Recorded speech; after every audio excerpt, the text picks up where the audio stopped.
Oh, this is Mountain Unlimited back for another video. Should try.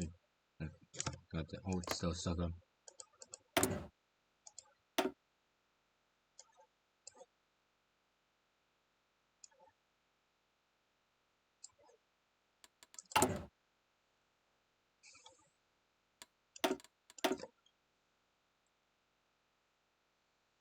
I think I'm going to change the video plans.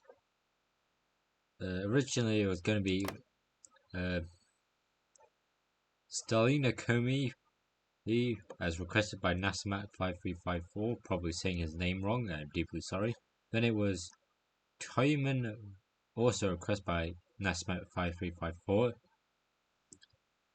Then, unless there's any more requests of which country to go by, I'll do Zalot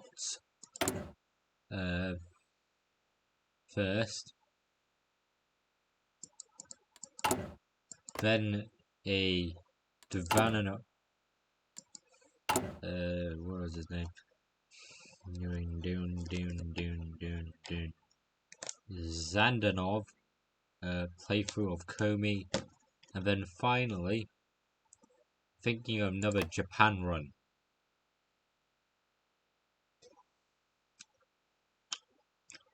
But this time, since I've learned that the in-depth diocese of how to use the custom thing on the custom section on the events thingy-majigger,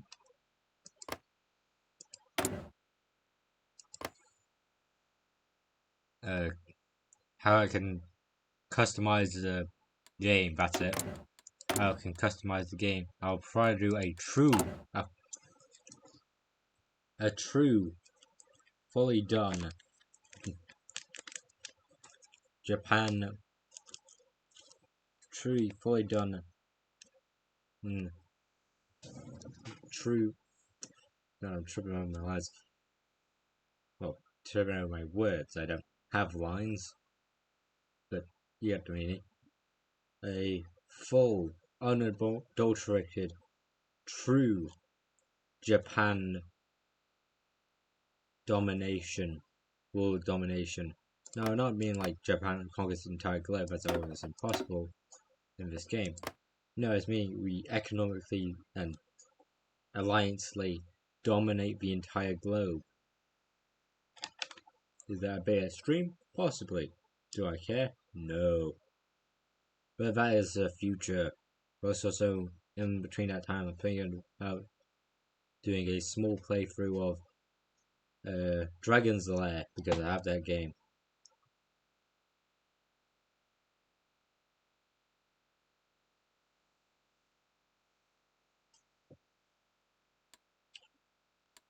Somewhere in between.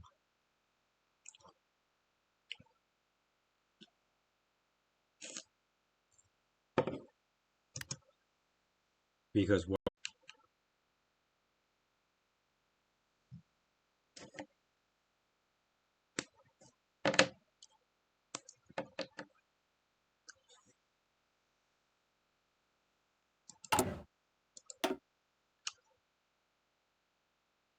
so the plan is do all this, then do all that.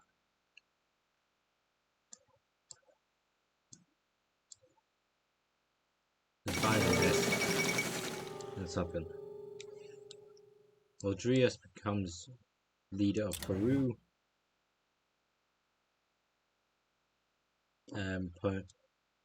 Rojas Penilla deposes the Colombian government.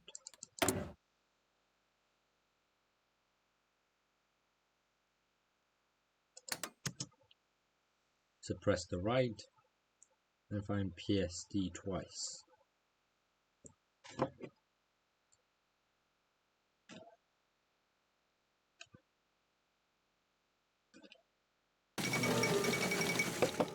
Catherine Church colonizes Trujillo. One minute.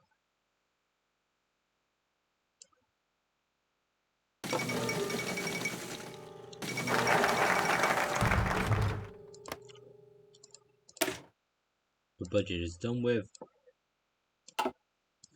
Brazil's World Cup is done, and this Right Commissariat of Ukraine, Right Commissariat of Ukraine is blown up in Kiev. Oh, pardon me. Pardon me. Deeply sorry, folks.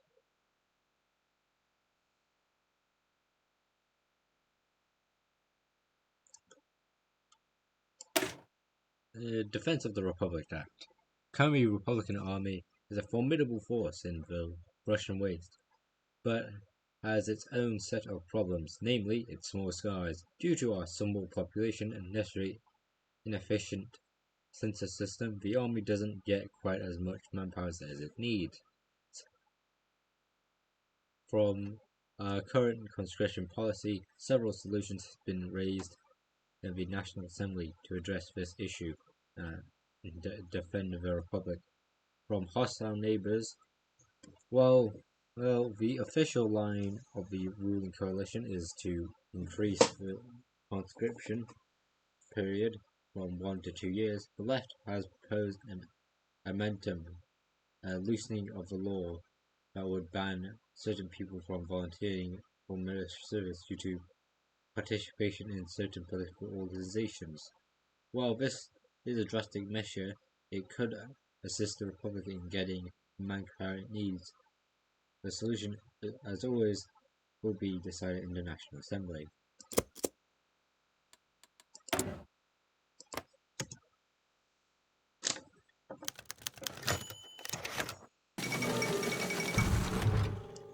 Absolute triumvirate. The 1962 budget of the Kobe Republic. The Kobe Republic, unlike many war states that have spread across the Soviet Union, is blessed with a formal government until economic system. However, this does not entail stability or any sort of expedience in the National Assembly. Budgetary machinations. The so-called Vodnesky, the ruling party in the governing coalition of the Republic, have prepared a budget for the year. A comprehensive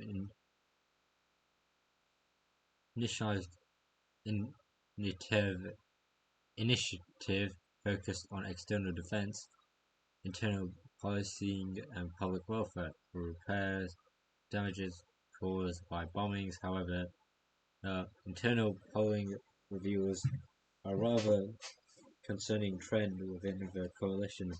More dissension are to place with the governing coalition. The budget will fall and the Republic government will be paralysed for months. In the wake of the discovery of this distressing trend within the party, the President of the Republic is forced to make a decision. The budget could be handed down to Morov, leader of the Reformist Party, a talented economist, or it could be kept as it is.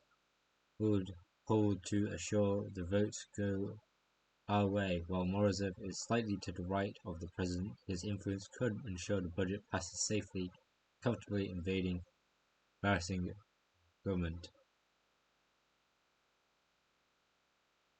Morozov can handle this. Possibly giving me a bit too much influence, but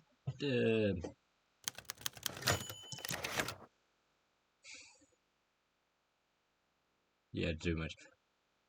The government national budget proposed passed through the National Assembly today, but many members of the cabinet are disappointed that voted and see it as a defeat.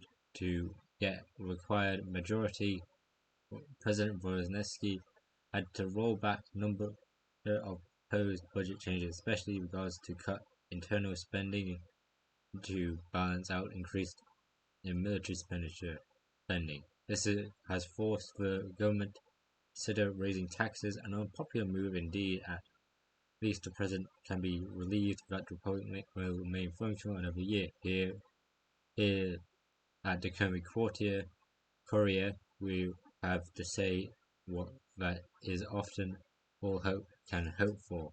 It had to be done to keep the system stable.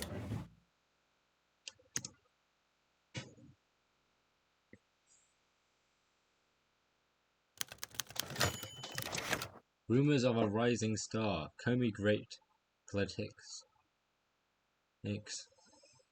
has always ran a steady diet of rumors. Knowing what one opponent is doing is crucial if one desires to remain in the game. Of course, filtering signals from noise in scale all by itself. Tall tales versus baseless speculation, hearsay, common fault of various agencies. It takes time to sift through everything. The latest craze of rumors influential politician from Gorky has troubled the waste to reach Comey. Depicted as a natural political genius and charismatic orator by rumors mill, few agree as what this arrival means. The most popular conclusion is that Suslov, the far-left mastermind, is likely behind it. Another communist power play.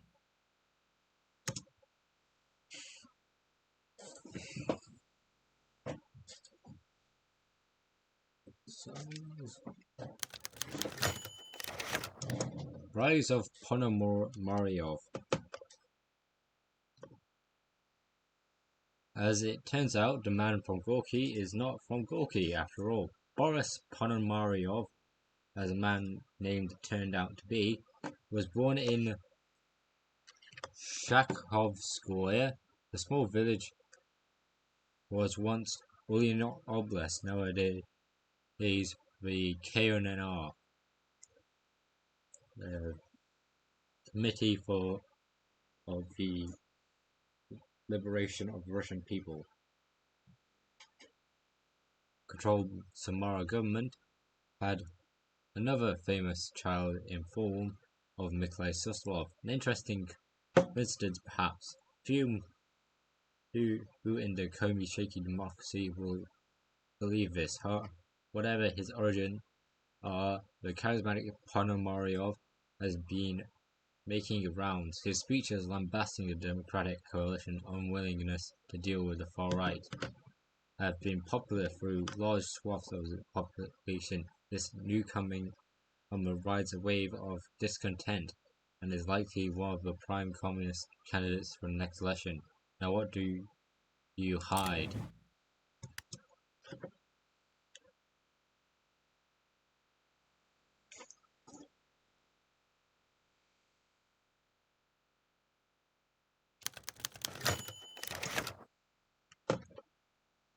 The Veil. A charismatic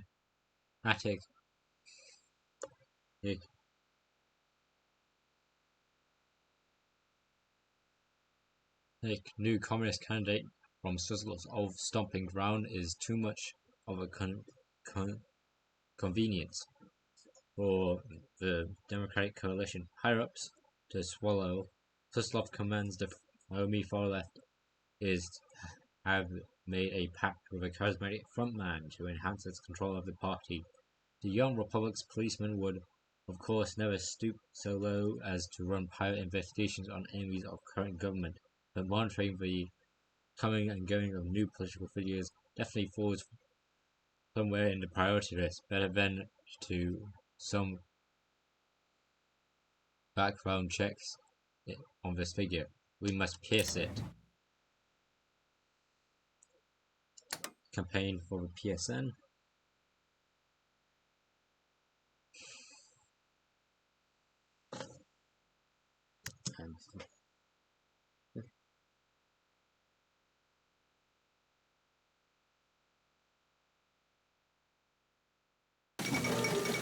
Pardon me. Von Dinsey survives crisis.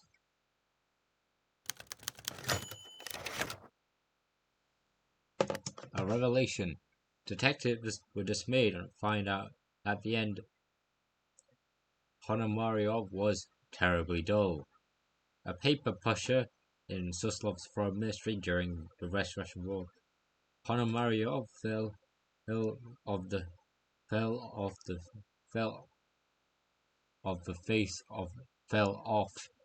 spelled off wrong the face of the earth during the ensuing collapse and anarchy, not too surprising as the front disintegrated had seen tons of people claim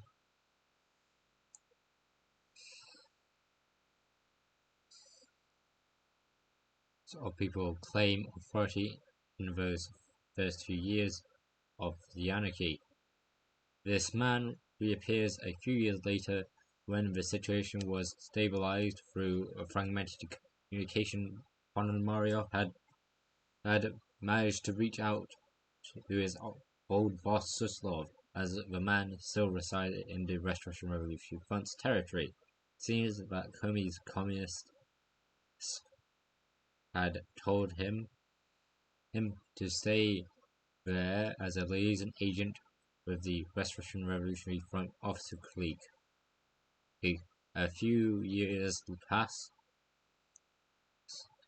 before Suslov recalled him back home. Upon arrival in Komi capital, Ponomaryov began his political efforts. Outside his speeches, Ponomaryov was a terminally boring man, nothing more than another Suslovite automaton, it seemed. The police continued their investigations. Perhaps a few more scraps of dirt could be gathered on him for matters of state security, of course. Just another puppet.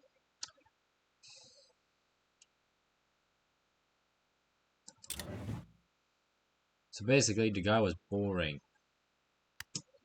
He wasn't.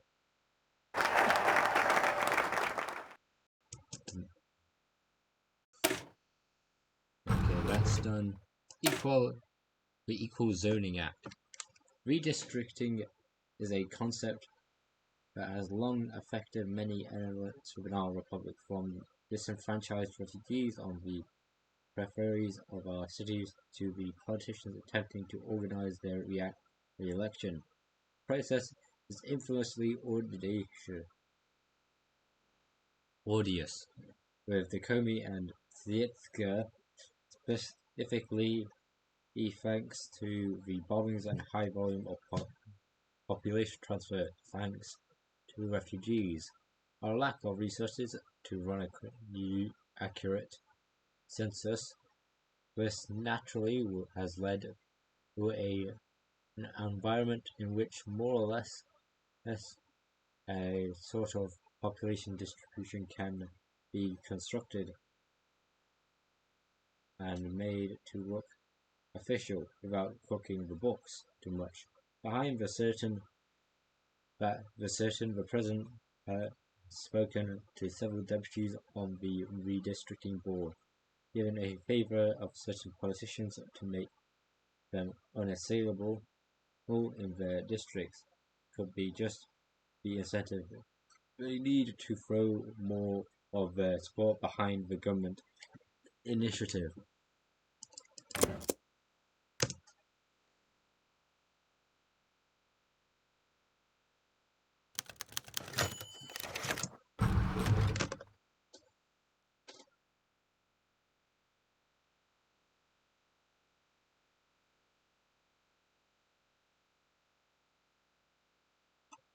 The Republic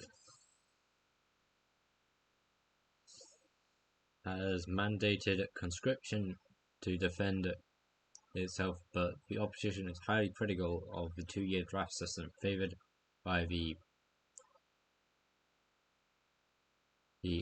DSMP and PSD. The current system has held for a few years as the SMR, despite being critical of conscription, accept it as a matter of national security. Now, however, there is an unusual act of cooperation. The communists have endorsed a bill first introduced by the Passionary, suggesting an alternative 4-year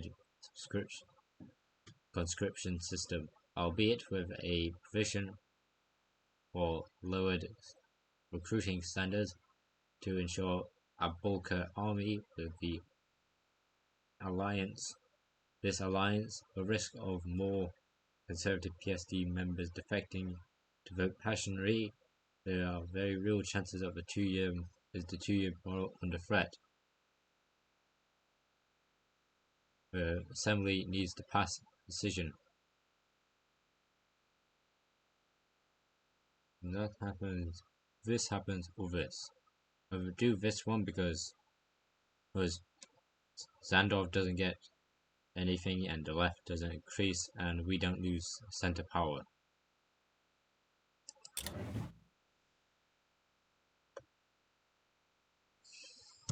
Time.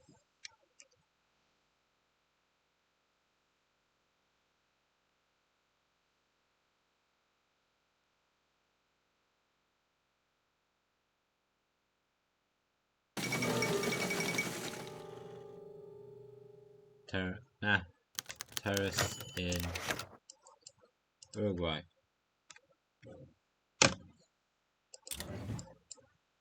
Koltasov was returning from work. This is chapter playing at children at play.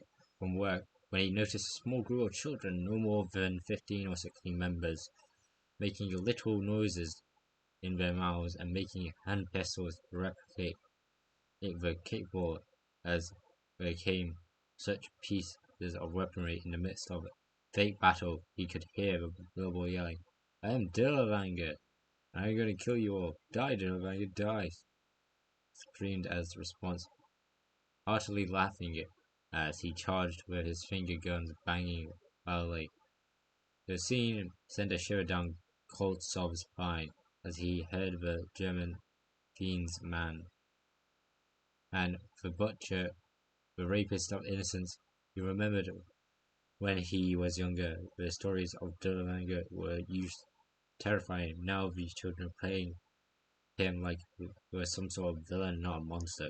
Kostolov thought that how his son would react to such games. Would he know Dirlevanger or of stereotypical evil? Where he stole young girls so a brave man could save her, or would he know about the monster who raped girls and killed children in the cribs while they'd cry from their mothers? Regardless, he would make the assembly knew about the impact of violence in the Republic was having on the young of this nation.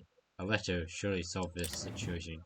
The guys just doesn't like that they're trying to imitate the Dirlevanger over here. Which, yes, he was a known war criminal, committed a bunch of heinous deeds. With no one close to him. He's an Orsk. Also, when these two invade him, he insta-dies. Like, not even a joke. Soldiers are like right there. The capital's here. If they want to make it a fight, his capital a bit more back. At least when Magnetos, it's harder because river crossing. His doesn't even have a river crossing. It's plains. Technically this is plains, but still, the river goes around here. Not here. Stuff like that. The border's very much hard to see the river, but yeah, there's a river there. He is a terrible person, by the way. Anyway, moving back. They want to invade us.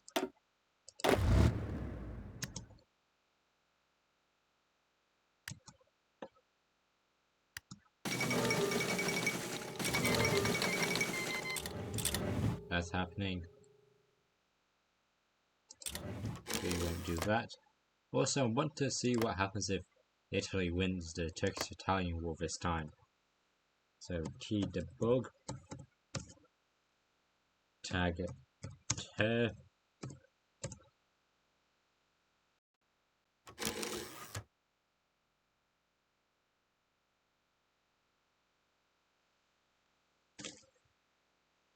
So delete you. delete you, delete you, delete you, delete you,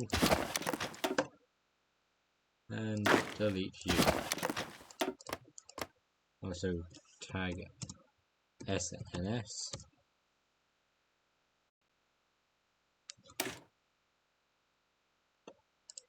Don't want that.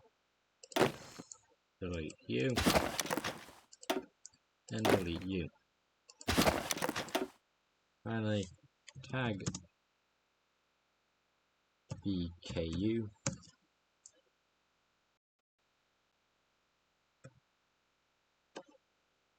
delete you. No, I can't delete you. Okay. No, I can't delete any of those troops. Okay, tag. Is it com? It would be funny. Yeah, it's com. Tag com.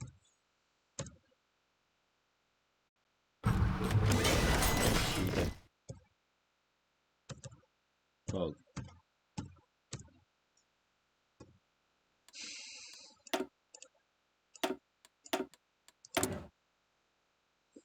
Alright.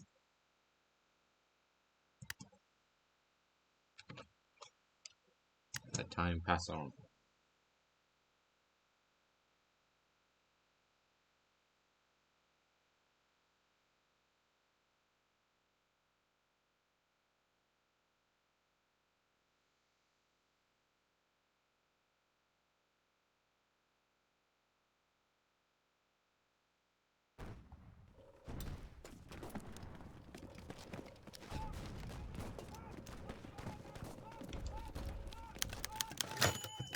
We're defeating the enemy. Huzzah. Do another PSD thing. Put you back to here.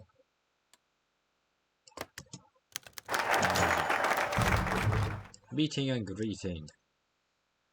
The tram was always late, which meant that Sergei was always late. Him and every other poor sap stuck waiting around as the inevitable passage of time slowly brought them closer and closer to death. As older men wearing a brown suit sat down next to Sergei, and it was none other than Ivan Morozov himself. Morozov was Sergei's deputy in the National Assembly, and he was surprised to see a politician taking the tram. Even more surprising was when Morozov spoke to him. Hello, my name is Ivan Morozov. Do you know when the tram will be here? Sergei chuckled briefly and questioned, sometime between late and never, deputy. Yeah, I thought you politicians had cars or something. No? Flat tire. At least I get to meet my constituents this way. About that, I feel that President's getting too buddy with Xandarov's fellas. Is the coalition going to address that? Yes, that is a problem. A growing number of people are beginning to notice.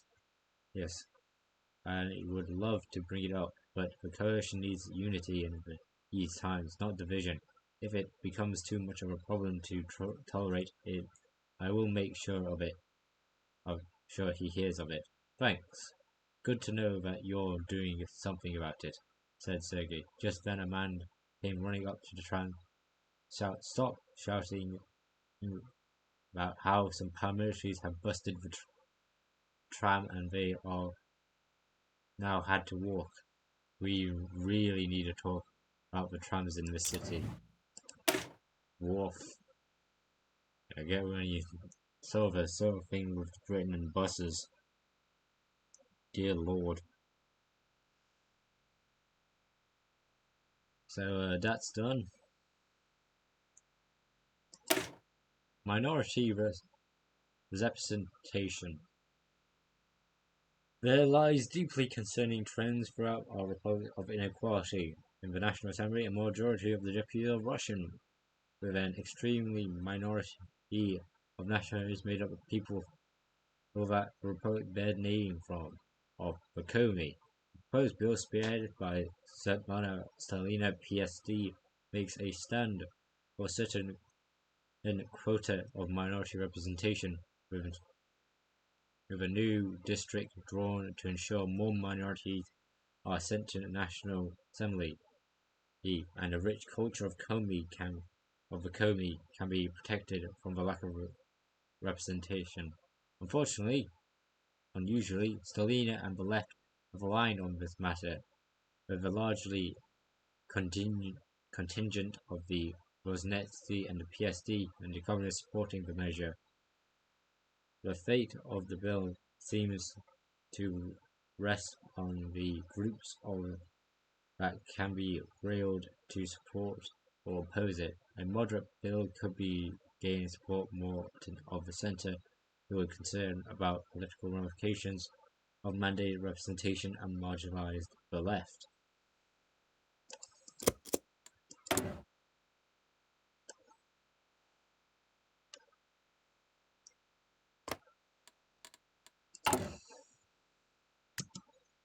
That's doing.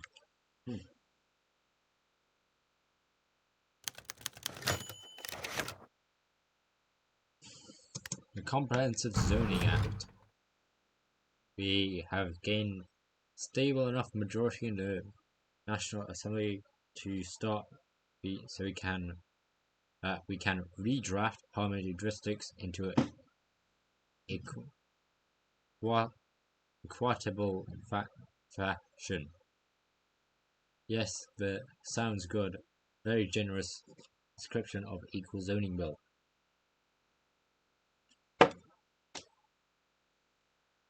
On paper, the bill will assure fairer representation by drafting districts that could be equivalent geographical areas rather than based on population alone, ensuring a better representation for the countryside, which generally leans centrist over population centres in Zitger.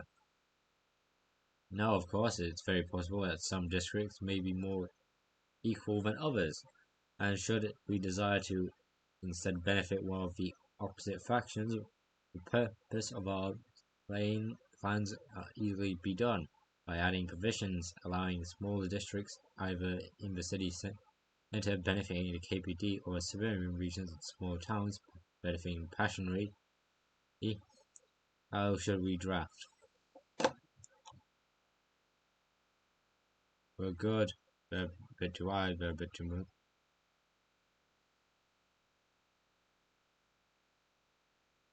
We have no need heed for enemies of the Republic.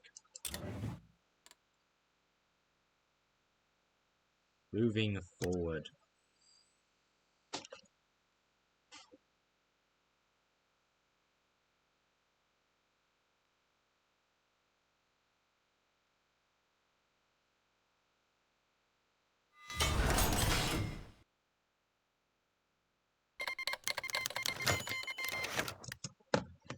The Petrol War is happening. Midnight Walk.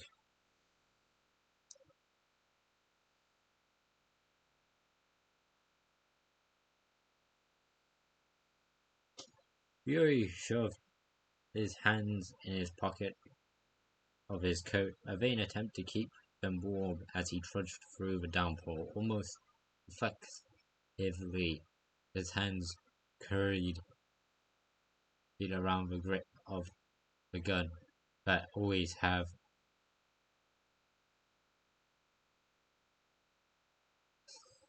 sat in the right pocket. He always carried at least two weapons on him, a knife in his boot and the Tokarov Rev in his pocket. You never knew who would be out to silence you in town. Things were moving faster these days. Then they had in years. Lenin was certainly right about that. Sometimes decades happen in the span of weeks. The kid was a goddamn savant at political game. Bukarina, he corrected himself, is just a short week. She'd rapidly moved in the party and had cemented herself as a force to be reckoned with. Something told Yuri she wouldn't stop rising there. She was like a goddamn force of nature in the party, one Suslov was growing increasingly worried about, and therein lied Yuri's choice. Giving her a good word of General Secretary would keep her safe for a while longer, and Yuri had a feeling he'd capitalize on the good investment. On the other part of him said, "Wait and see." Feeling he was about her was right. She'll be able to claw her way to Suslov herself.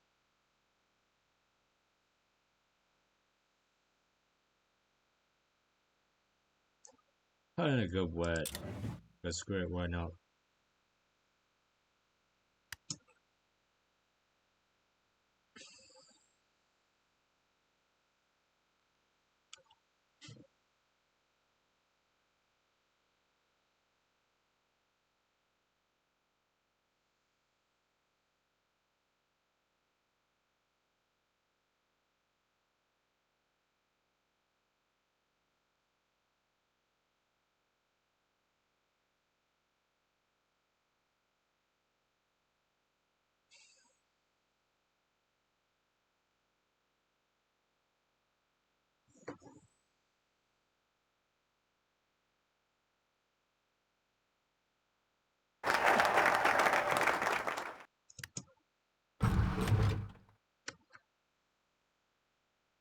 Minority Representation Bill.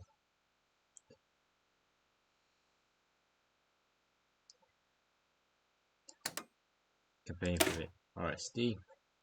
The new Municipality Pacification Act. The paramilitary situation has been said to be getting completely uncontrollable.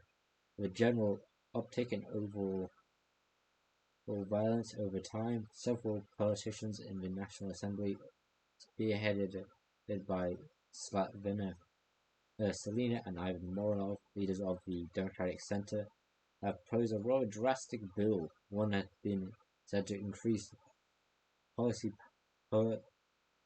powers from problem areas of the Republic to levels not seen since the days of Bukharin, while many politicians in the National Assembly have rallied against the bill, calling it tyrannical government overreach and a naked attempt at shutting down police oppression to the current ruling parties. One of will also argue that this opposition is just attempt to prevent these politicians' illicit sources of existence from being persecuted. Whenever they like it or not, the bill will come up to vote, and it will all come down to democratic processes.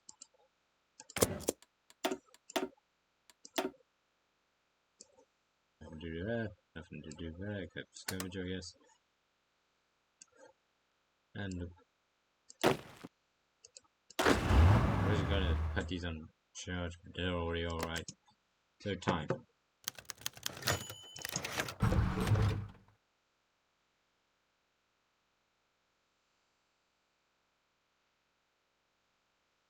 The mandated minority representation bill.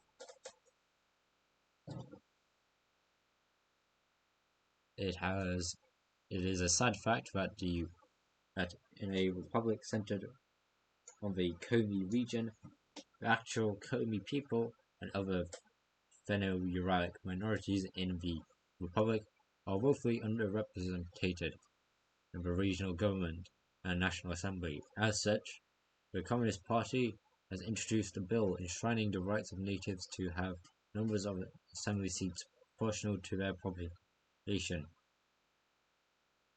in the republic, as well as guaranteed rights to jobs and government of majority native municipalities, neither say passing the bill would strengthen the communists considerably, as they already doing well amongst the natives, and the bill would enshrine them as the party on the ground of native rights. As such, the Passionaries want the bill voted down to the ground of mandatory native representation being undemocratic, with the system preaching one man, one vote. Of course, in reality, the chief concern is the threat of strengthened Communist Party could present a compromised native SMR.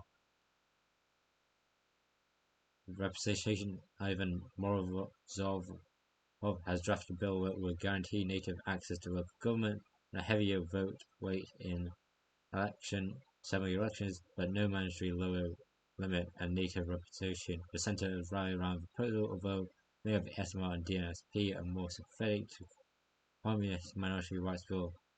Who will the assembly conclude with? So this one, this one, or this one?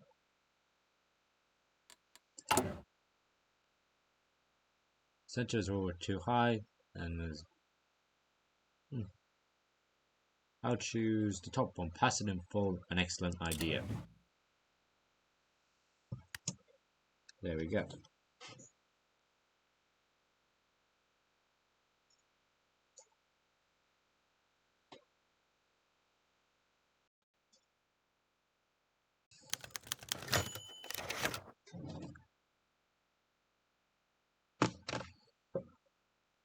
The Manifesto of Ordo Socialism. Suslov leaned towards his office chair, pushing his glasses forward as he pinched the bridge of his nose. A leaflet of paper on the table before him lay scrambled text upon hastily scrawled as if written by man, desperate old man. The Manifesto of Ordo Socialism, so the first page reads, is a bright red letter being neat and organized, a contrast to the rest of the work. Oh, got to pause it. Italy won that, and all that.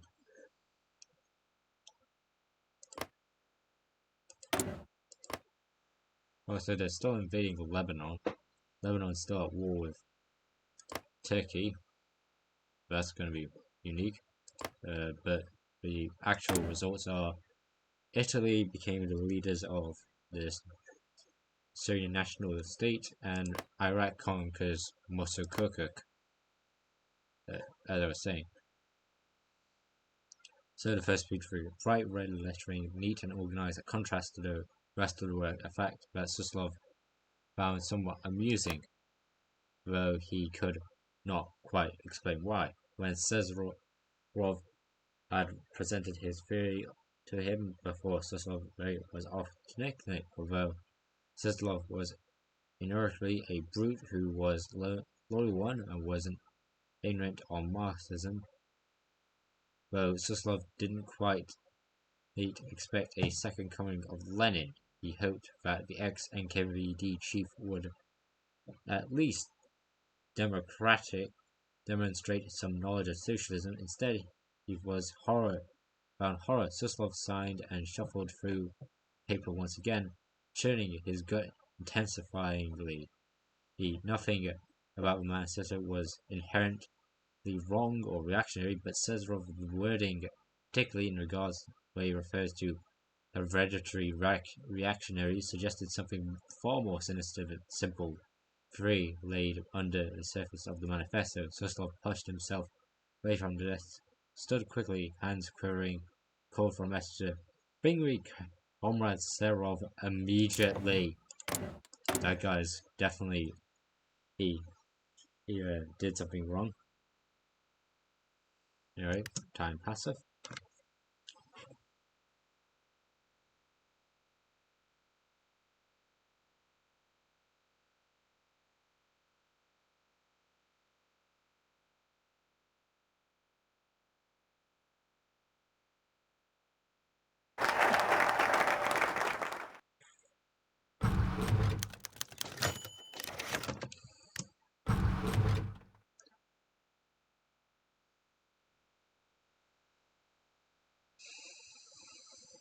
The Municipality Pacification Bill.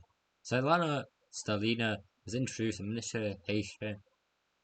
Municipal Pacification Bill, calling for a vast increased police funding rights to use force to break up paramilitary movements, particularly ones involved in street violence, is blatant broadside against the communities of the communists and the passionately, but it would go a long way in restoring order on the streets. However, both DNSAP and SNR are worried about the public reaction. Killing the bill would make it look weak on crime, but endorsing would ensure the passage that seems supporting police the politicized attack on their opponents. It remains to see what they do about the bill. He will endorse the bill.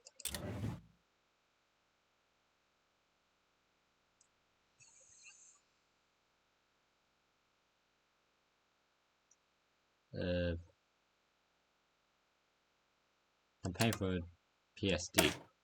We're so close. Infrastructure Repair Act.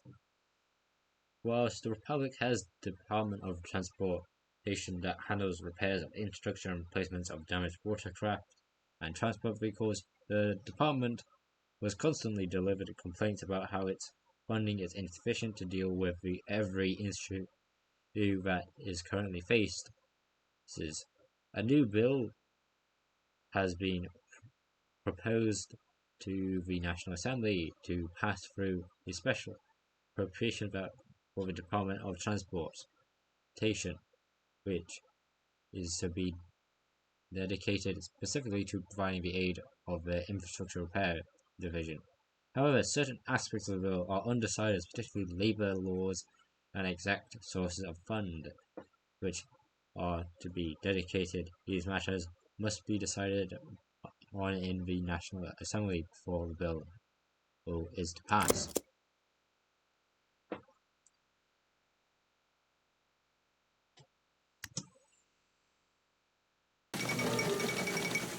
The Jerusalem Conference. It's most likely going to crash.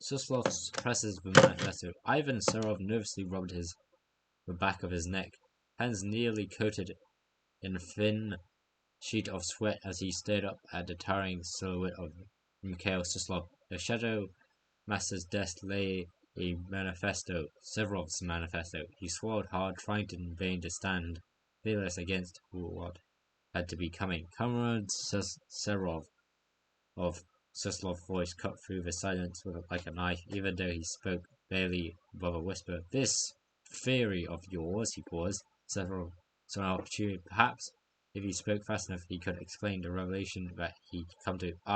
You, Suslov spoke sharply, losing all pretense of neutrality again. Suslov felt like a dagger to his stomach. These musings of yours, Comrade Serov, they suggest both you are dreadfully misinformed about several things. You have been called here not for punishment, but yet so we may correct this error. If it was anything else before him, Serov would sharply challenge the notion that he was being censured, but he gazed into the cold steel eyes. Words seemed to fail. For what seemed like hours, Suslov tore apart Serov's beloved manifesto and, in the end, calmly banned him from spreading it under threat of party expulsion. Another weaker man would take this lying down, but Serov was not a weak man. He didn't sleep that night or the next, like a weak man would. Instead, he wrote feverishly, almost maniacally. In the end, it would be worth it. Suslov would see soon who was wrong and how wrong he was. Show them all.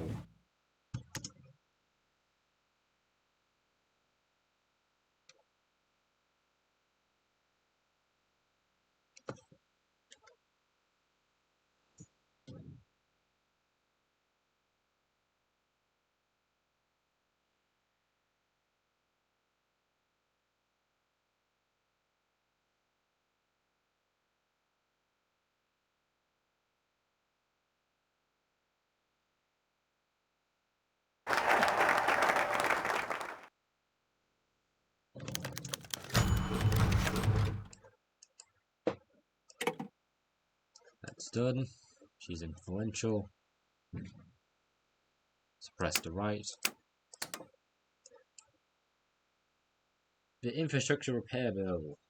As part of the new set of reforms as increased amount of funding, we will go towards restoring functionality of infrastructure damaged by German bombing, particularly paved roads, railroads, and large bridges. The problem is that if we follow the recommendations of the Democratic Coalition partners and commit without compensating, so we'd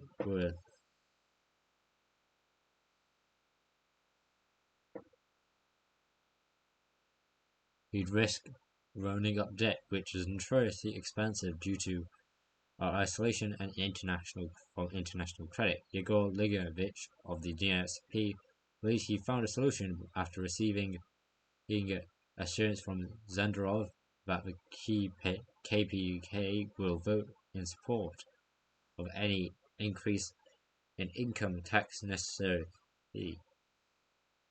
to fund the infrastructure repair bills. This will, however, a higher unemployment both with the people and with the Democratic Center. The Passionary, on the other hand, want to ensure the repairs are done within a budget by utilizing our thousands of prisons inmates as unpaid labor, which suggests this be more popular with the people, but the rest of the governing party would see as highly inhumane. Which proposal should we choose? Unite the center and expand the budget.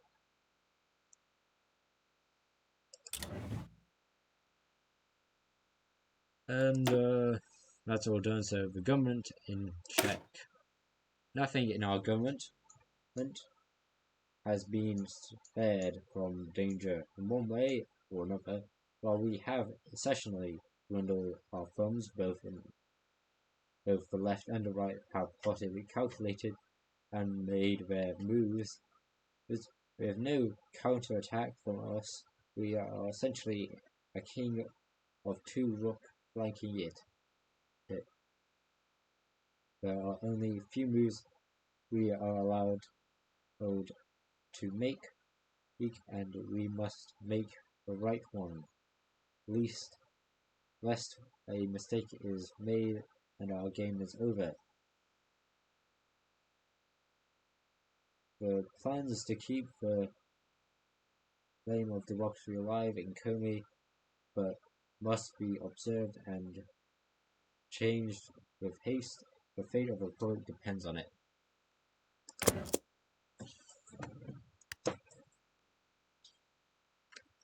Right.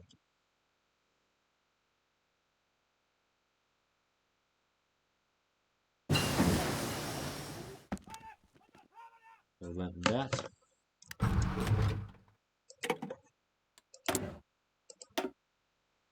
Now we learn symptomatic radar.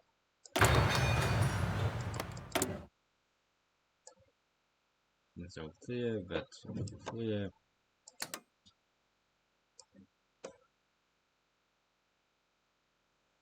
And we move on.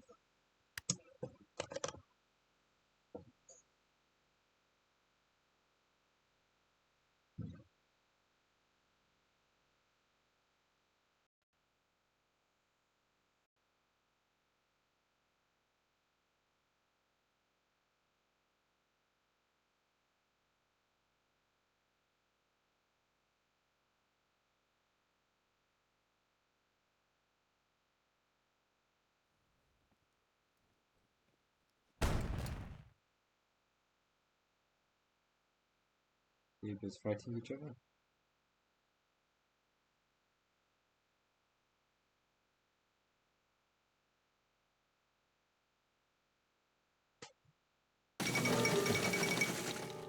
As expected, a tragedy indeed. Italy, these are the Galditz Islands.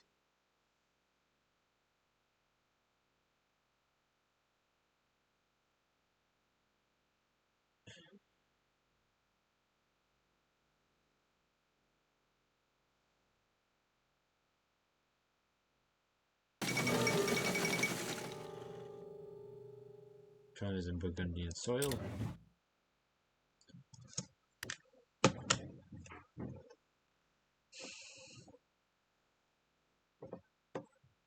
Things stable and so far in Italy.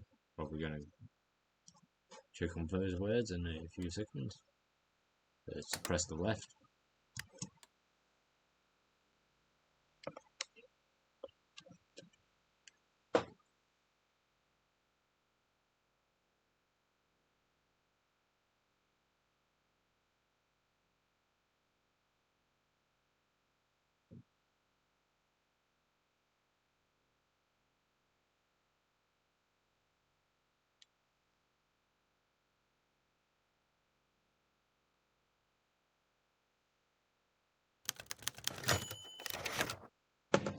A group of men stood together on a bridge across the Vietka River, laughing and joking like old friends.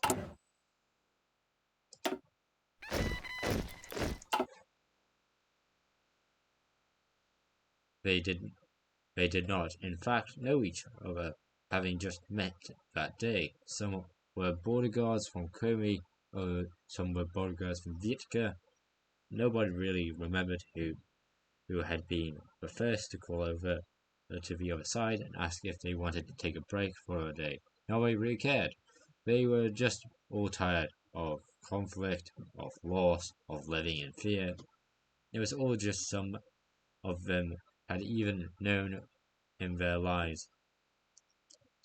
Sorry for the language. Shit, one of the Vietcongese said he took a long drag from a cigarette.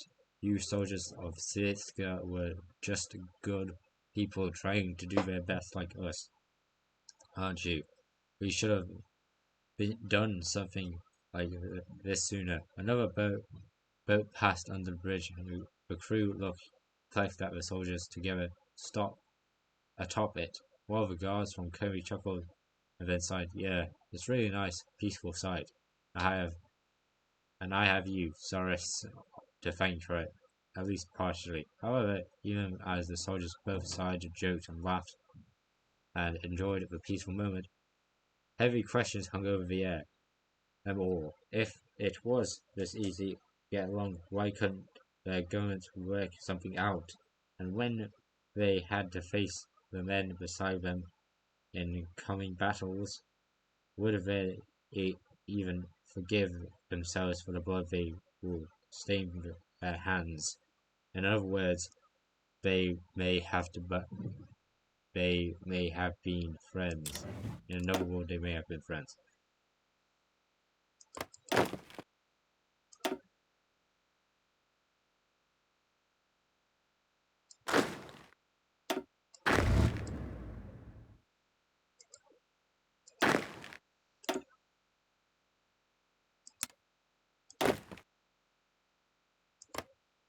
The train all over you.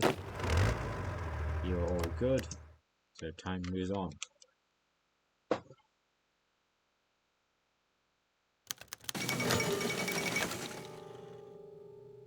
Communists take over the Levant this time.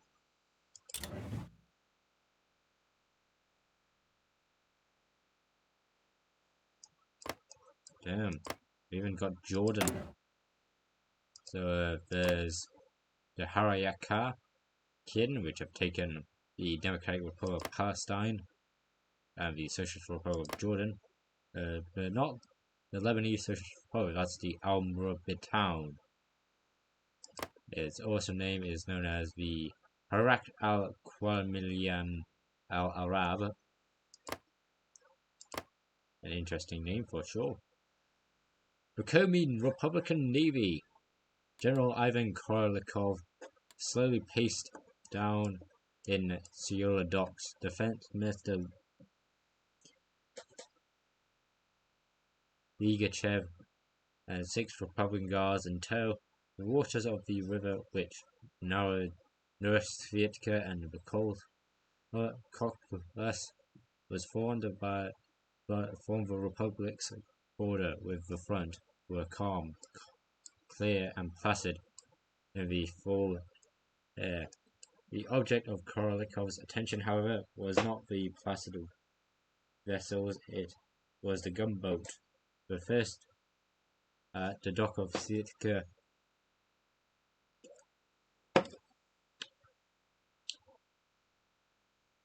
had a purpose-built mounted machine guns rig, a whole and single 85mm cannon graced her front deck, taking up the majority of the available space to assemble. The military men see was beautiful, a peaceful, beautiful solution to the ugly problem of piracy and smuggling. Given the dock workers, my congratulations, began Korolikov, surveying the radio antenna and on her stout command center. Ligachev nodded. They've been paid double for laying her down. We'll be getting you another 4 provided while funding holds up. 2 more for Vesiola and 2 for Vietka. The newly promoted commanding officer of the Communist Republican Navy stared intently into the waters. Yes, this would do nicely. All this lobbying and harassing of the Navy's defense ministry, he had finally managed to proceed a solution that he had was damn well going to show the river supremacy could be for the Republic. It's an honor, Minister. So again, 2 naval commanders, Vladimir Chernovin and Timur Gaidar.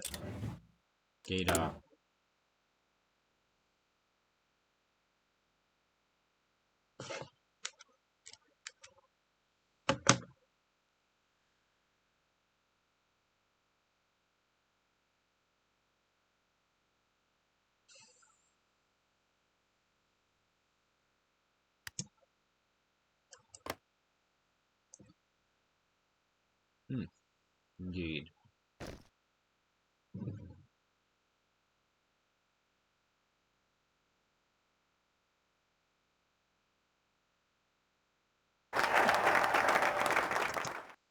It's been done with.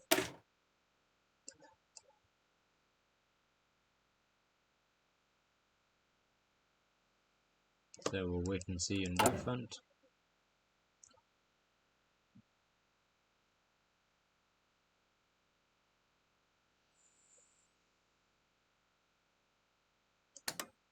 Campaign for the PSD, then raise confidence in democracy.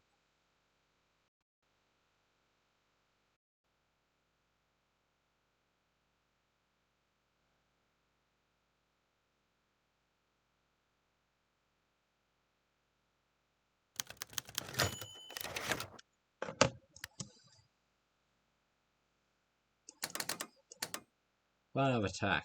The Democratic coalition leader has arranged a very important meeting,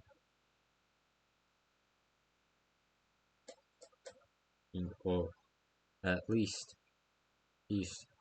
one that was to be a very important meeting. The reason for the meeting was the unstable situation in the Republic, extremist radicals, and political violence was rampant, while the death toll was relatively low from the infighting.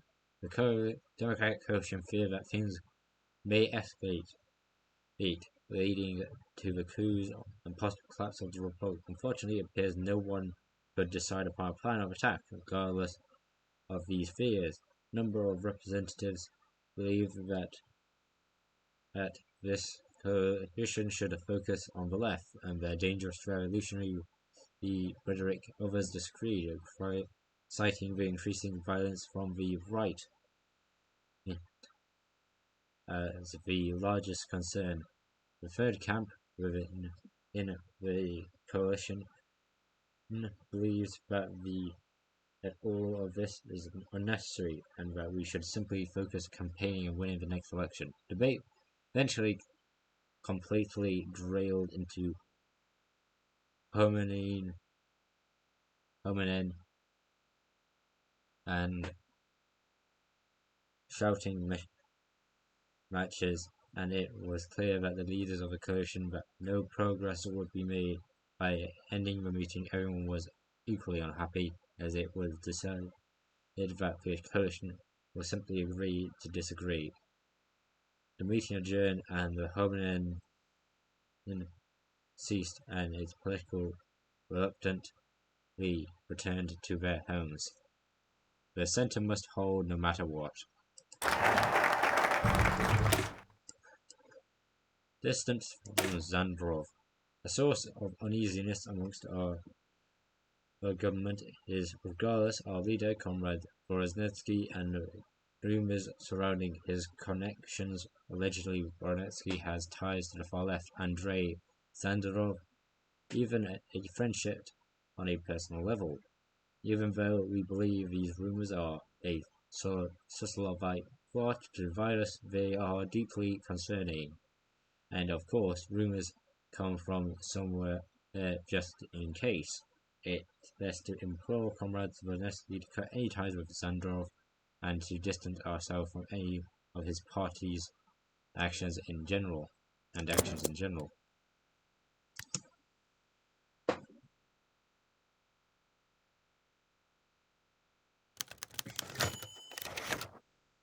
The problem with Voronezhsky.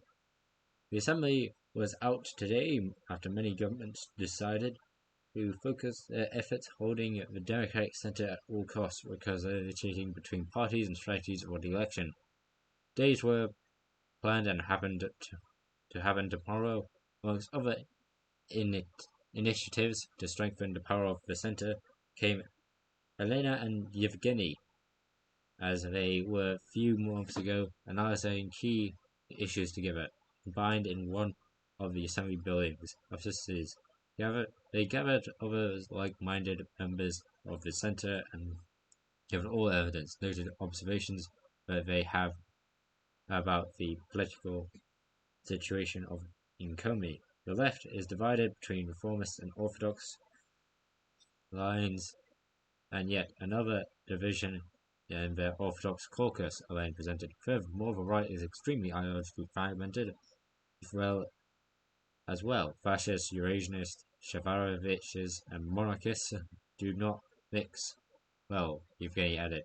We are convinced the centre has the greatest chance of unity and the greatest chance to appeal to the common voter despite the obstacle we may face. Like what? What an obstacle which could possibly hold back. Elena and Yevgeny both nodded it since day one, and now it was time to say it.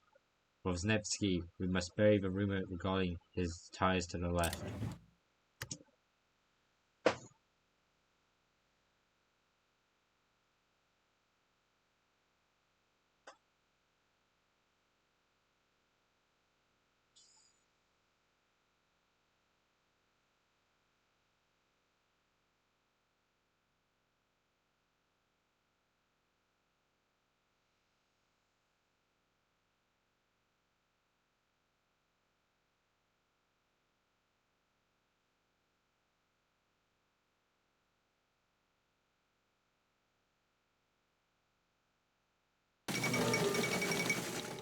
The lobster war has ended.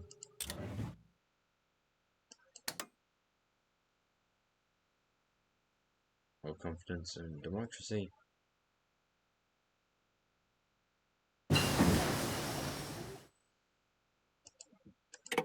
Industry management has been done better.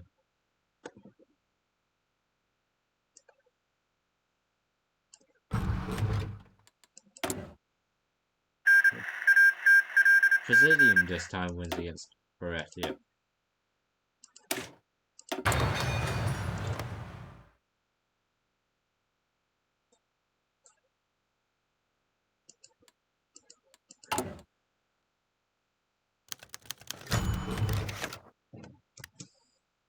ideological domination. The letter has arrived early hours of the morning, a time which Suslov would have much preferred to spend asleep with his wife, thus when the courier had nervously knocked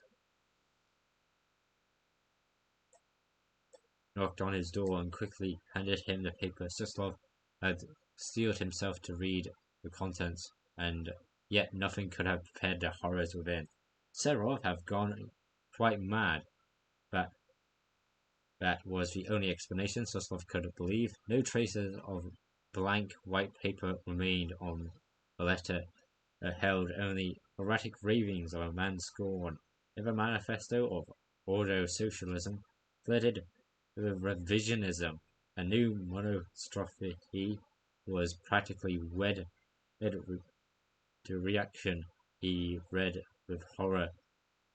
At first, Suslov detailed the valuable lessons that he had learned, and that the thus far superior ideology of the German, and how the Communist Party would do well to adapt the tactics of victory, which, as far as Serov seemed concerned, refers mostly on extremism and hereditary reactionarism, space-operated corporatism, and promotion of German racial theory. Silver nearly slammed the paper into his desk, hands quivering not with horror but with rage, as visions of German tanks and camps flashed through his mind. A snarl snaked across his lips, and he pushed himself to his feet. Serov had gone too far. This was not the question of an uneducated socialist. This was a deranged lunacy of a fascist. Suslov barely noticed his surroundings as he stormed through his office and punched a number into the phone. A cancer had infected the party. He now knew he would see it exercised as at any cost. The dragon reveals itself.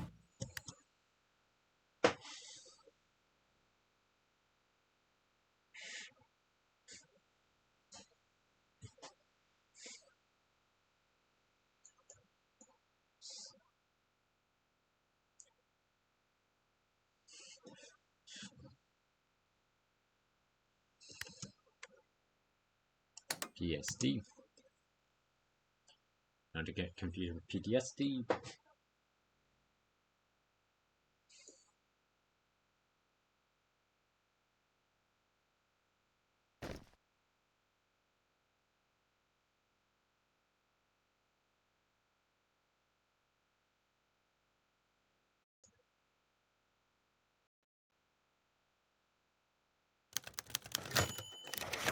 Removing the cancer, effective immediately as a result of repeated infractions against Marxist theory, spreading an unauthorized theory and fascist sympathies. Ivan Alexandrovich Serov is hereby banned from the Communist Party of Komi, including the right to attend meetings, speeches, party housing, and employment of party-sponsored workplaces.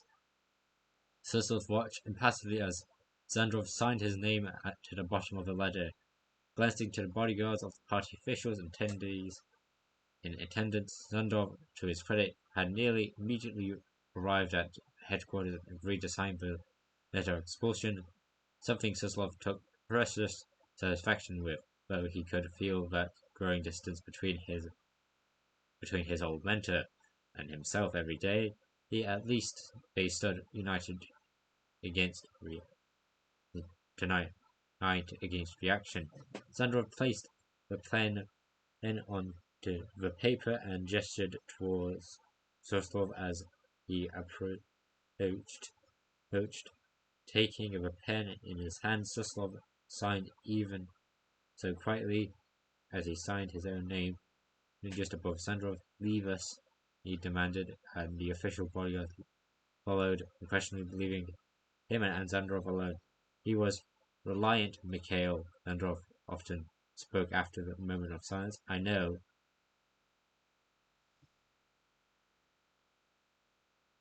Wait, no, that's not reliant. Retaliate. He will retaliate, Mikhail. Zandrov spoke after a moment of silence. I know. Did you have the list of those sympathetic to him? Yes. Received similar letters, of course, Suslov noted. A Nazi in our own party. It should have been seen earlier. This needs to be kept quiet, Andrei. Without waiting for the other man to respond, Suslov was gone, grinding through the streets of the party neighborhood like a ghost. Gomulov will love this. The left loses some stability.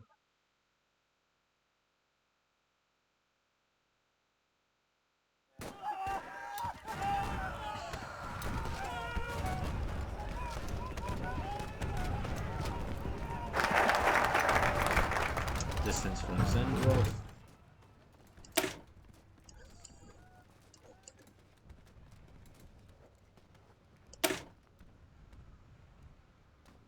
Face of the movement. The face of the movement. Svetlana Stalina, assessed orator fighter. Stalina has in recent times become even more important to maintaining the flames of the Republic as he has quickly risen in publicity and fame to the citizens of Komi. An avid anti-revolutionary, her speeches and actions directly confront the threats of the enemies in Svetsk and beyond, driving many of our democratic ideologies. Now we will need her more than ever to stamp the radicals out. Free agent.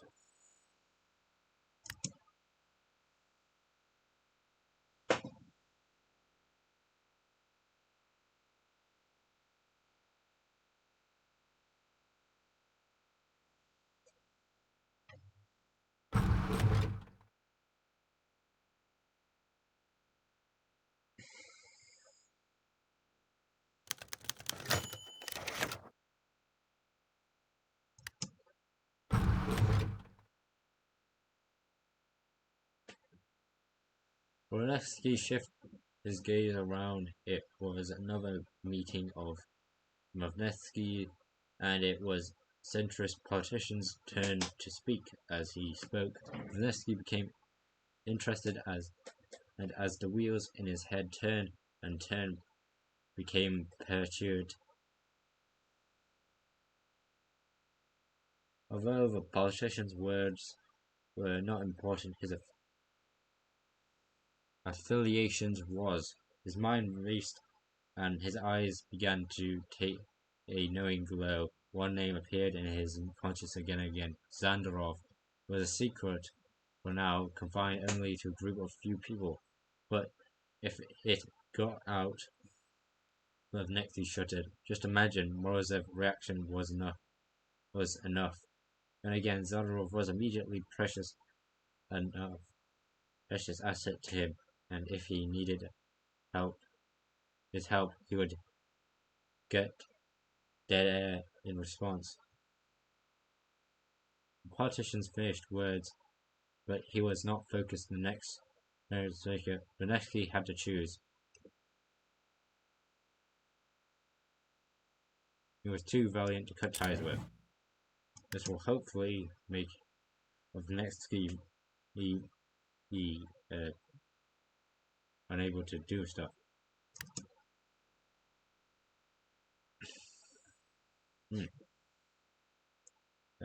Suppress the right.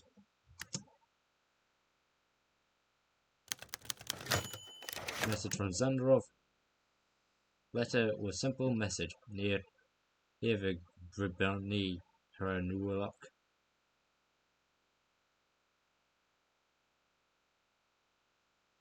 11:30 evening sharp. Bring a briefcase. Comrade Zandarov. Rovnevsky scratched his head. Sure. Meeting it were secrets between the two. Oh, that much was obvious. His briefcase, however, he would have to find, but that shouldn't take too long.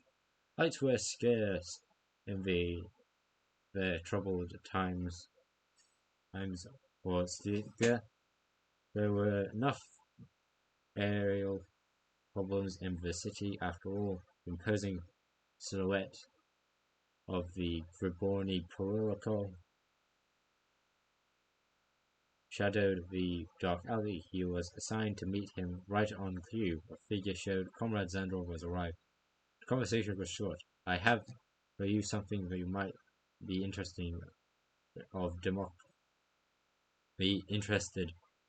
might be of interest to the Democratic Party. Take these. He showed Vonevsky why he needed briefcase. Papers, plenty of them, all stamped with seals of Communist Party. Only, you're welcome, comrade. So Zandrov, the right, and Igor Shasharev all increase. Thank God I'm suppressing the right.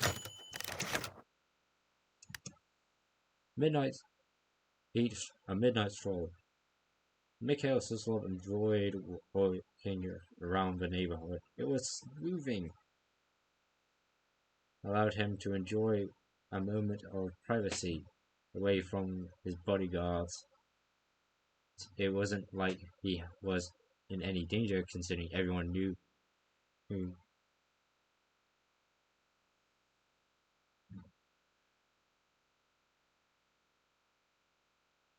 him here and knew not to disturb him. The streets were empty aside from Suslov himself. As he turned the corner, he found similarly empty streets.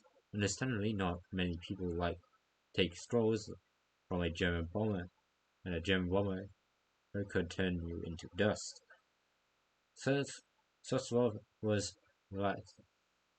So relaxed he didn't notice the sounds of faint footprints. As a man stepped out of a nearby alley, pressed a knife into Suslov's back. Suslov wondered, who could it be? He, so bold to try and take down the General Secretary of the Communist Party, asked, do you really think you can take me down? What are you talking about? Just give me your fucking wallet. Sorry for my language, smart guy. And I won't have to stab you. Do you know who I am? Yeah, rich old man who's going to be desperate need of a wallet soon. Was stalling, but he didn't see a way out. This man was robbing Mikhail Suslov, the powerful of Sitka, and he didn't know it. He would have reached for his pistol, but he didn't bring it. His heartbeat was racing as he expended all the options, and the knife was being pressed harder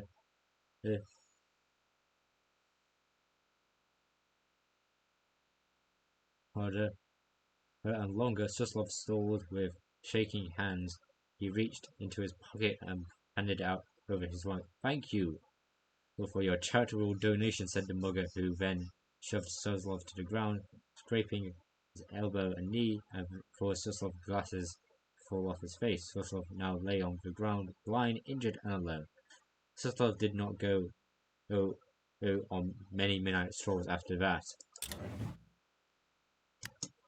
So he got robbed. The most powerful man in the Communist Party, and I guess the city, just got robbed that easily.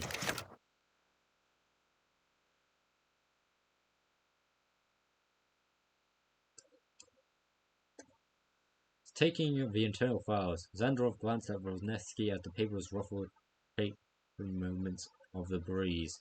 The leader of the Republic did not hesitate as he looked through the files and inspected them. The first document, however, did not promise much. It was essentially a list of names of important non-ranked and files members of Communist parties. However, something important already known to him. Was this intelligence junk?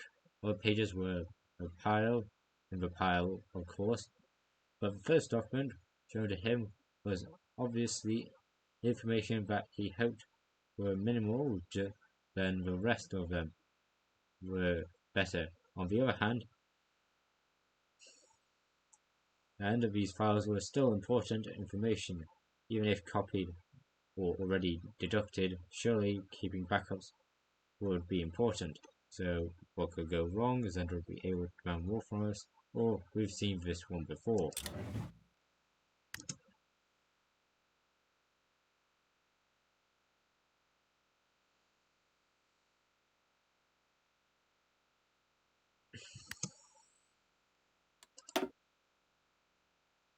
succession planning?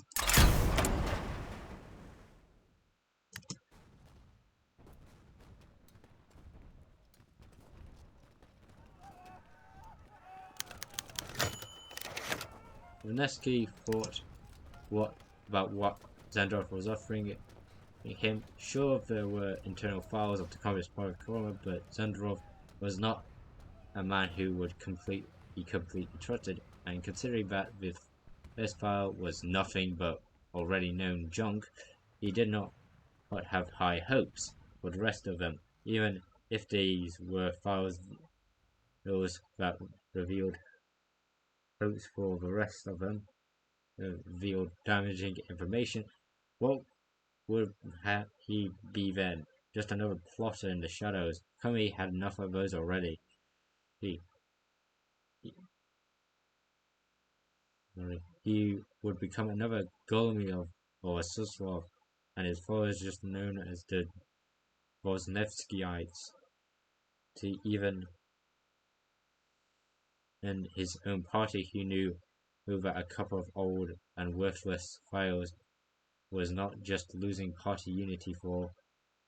No matter how he put it, there was no way to justify taking these documents. Zandrov, comrade, I apologize, but there's no point in me taking these documents. They do not help me at all. Thank you for your consideration. He awaited as the North words. Thanks, but no thanks.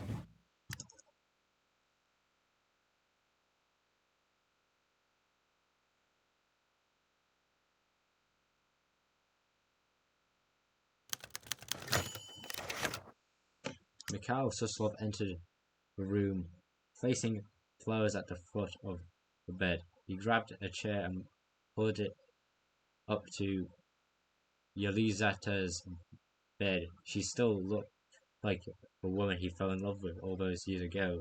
She turned her head and faced him and began to speak. The news! How long do I have left? Her voice was shaky and quiet. The doctor said you have a few months left. Suslov did his best to keep his voice steady as he spoke. It's progressed. They say there's nothing they can be done. Yelizaveta interrupted him. Shh, it's all right. We both knew this was bound to happen. Dear, you can't get worked up over this. I know I'm dying. But I think you need to think about your people. They need you to be strong. I love you, Yelizaveta. I love you too, Michael. Treasure what times we have left.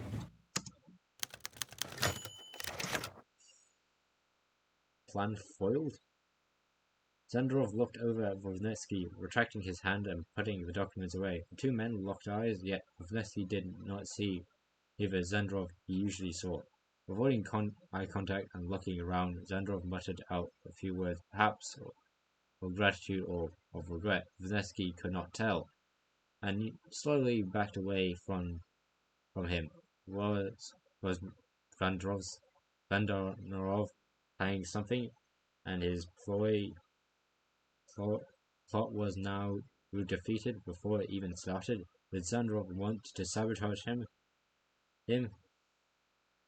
his party, and he stopped it from happening? Could he possibly even hurt emotionally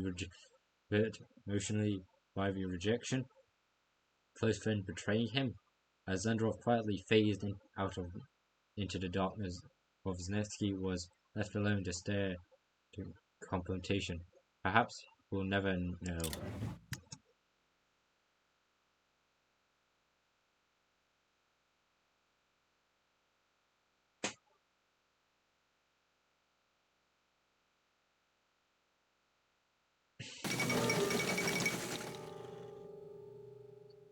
Okay, now suppress the left.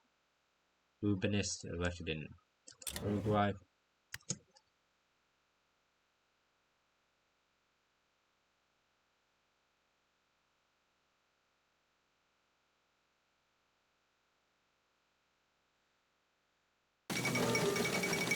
Death of Queen Helmina.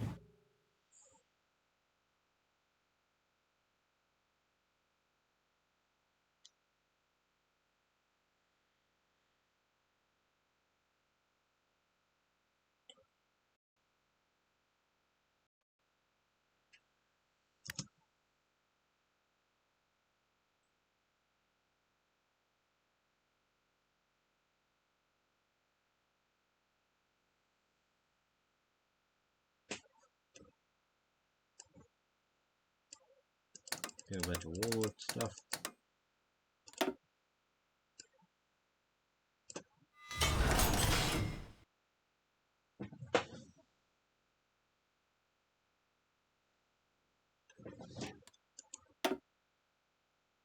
Rid of it.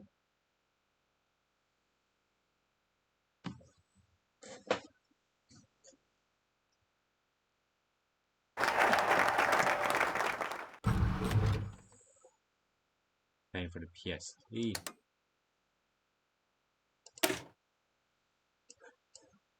Reinforce the center. Remember, comrades, that Republic's hope do not lie on evil lies of the radicals such as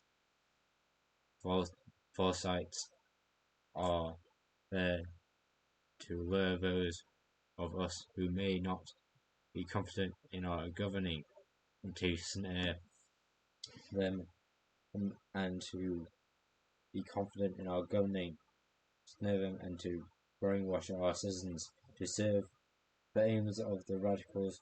The solution of these lies hold on.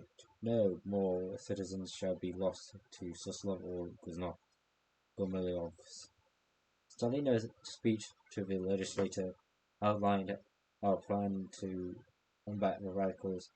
The center must hold the plan to combat the radicals. The center must hold, and to do so, we must muster every effort we can and to preserve it and stop others from falling into the hands of the far left or far right.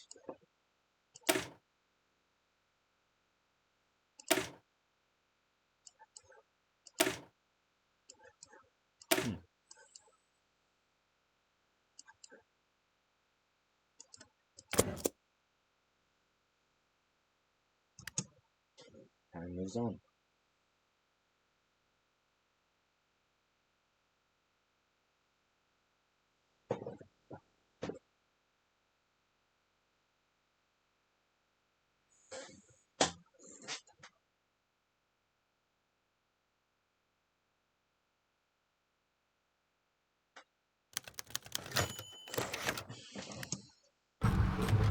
A free agent, glorious people of the Komi Republic.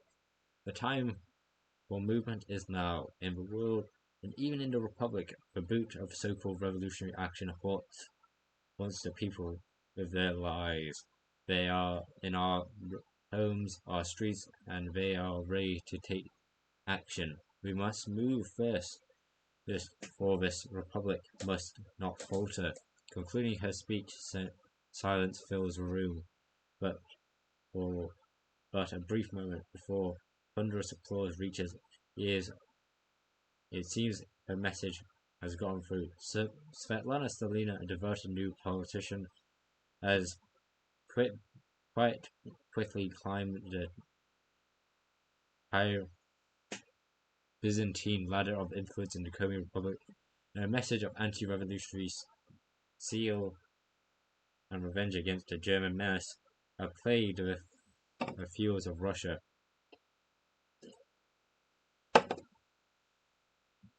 Has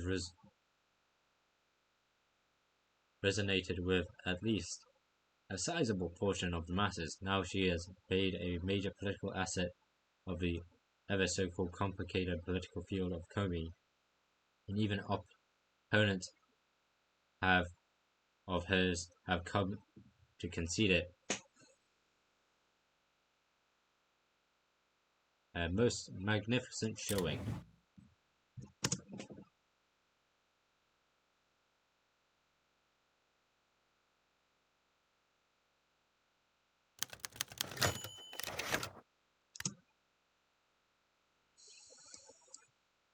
Stalina advocates for stronger measures. My fellow deputies, the enemy of the Republic lies around us. They lurk in the darkness, waiting their opportunities to strike on our foundation and collapse the structure that has held this nation together. We cannot wait for them to enact this evil plan.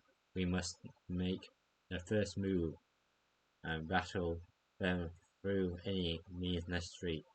Although the sound of applause filled the chambers almost immediately from Selina's portion, and hushed whispers and glances dominate the rest of the group.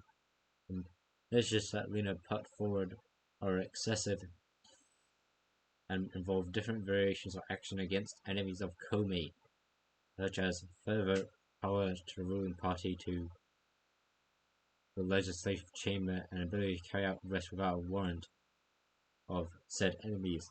There are some rumors of outside the legal powers. Lana will further fund the allied paramilitaries in order to help control the nation. Whether that is true or not, however, it does not matter. Lana has already made her move. Could it be necessary?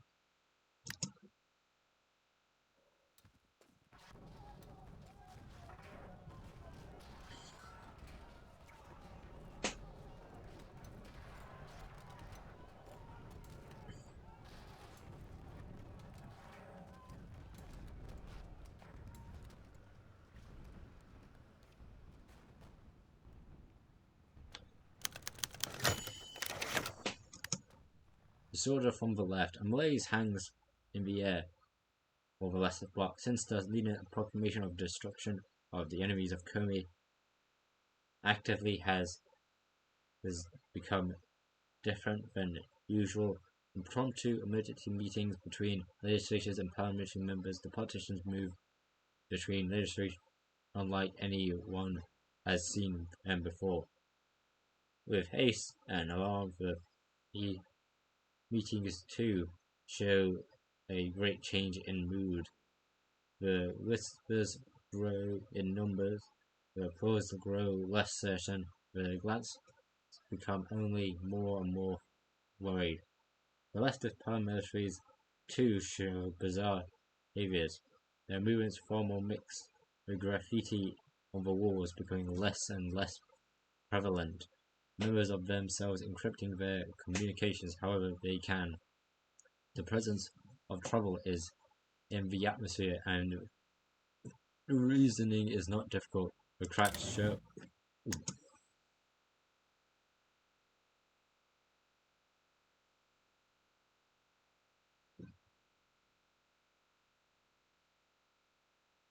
Confidence in democracy.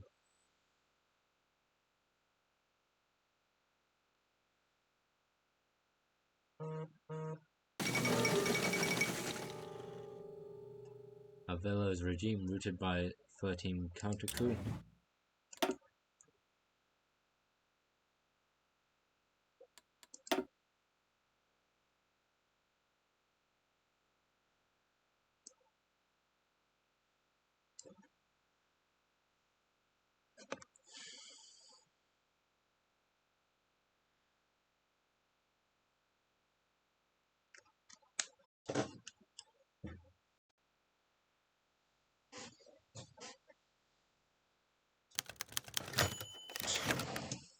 Serov defects. On the eastern side of Stejka, there stood a short two-story building which was completely insignificant for outsiders but was not unknown to a particular lot. Written down in the documentation as a residential or a local typography, the purpose of which is unknown even to the editors. The place that served as a meeting hub was put as a member of the Passionary and Golimov Circle being the occasional headquarters and even a recruitment ground. The low profile, formal legality of their work allowed them to keep work going without disruption, without any need of fear eyes over the suspicious people. The arrival of figures in the Soviet uniform as the doorstep caught the professional off guard. The leader, a balding, pudgy, middle-aged man, was not an unfamiliar face to many of them, but no one could place him with the name they knew, and his cold and severe looks suggested that he knew exactly why he was here. The presence of the intruders would be insanity alarming if it wasn't the lack of weapons in their hands and a small detail of the torn communist badge in their clothes. An unacceptable violation of the peoples of the service. After a short awkward moment of silence, the leader of the Soviet militant took the initiative. Ivan Alexandrovich Serov, ex-NKVD, he and fierce patriot of the motherland. I have a very favorable offer for your boss Gumilov. A pleasure to meet you, comrade. So the communist left just dies again, and the communist right needs suppressing more. Also, there's the new fascist party, the Ordo Socialist Republican Party, not Republican, whatever Rabochia means, by Ivan Sarov.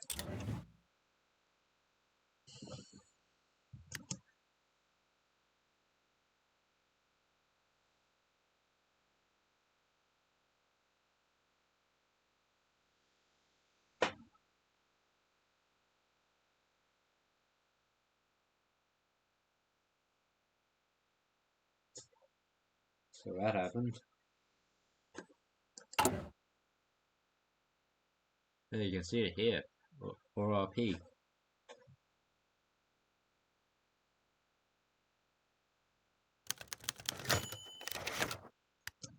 Making an example, Suslov drummed his fingers against the mahogany table, gaze sweeping him from official to official as they entered the chamber. The meeting itself was unimportant, a simple discussion of maintenance within party high neighborhoods. The true reason Suslov has called them the meeting was actually object of his attention was discovered on the full extent of Severus' cancerous web within the party. Those who attended the meeting were loyal, those who supported Severus would boycott in its protest. He knew the news of Severus' expulsion would spread like wildfire, and his eyes within the lower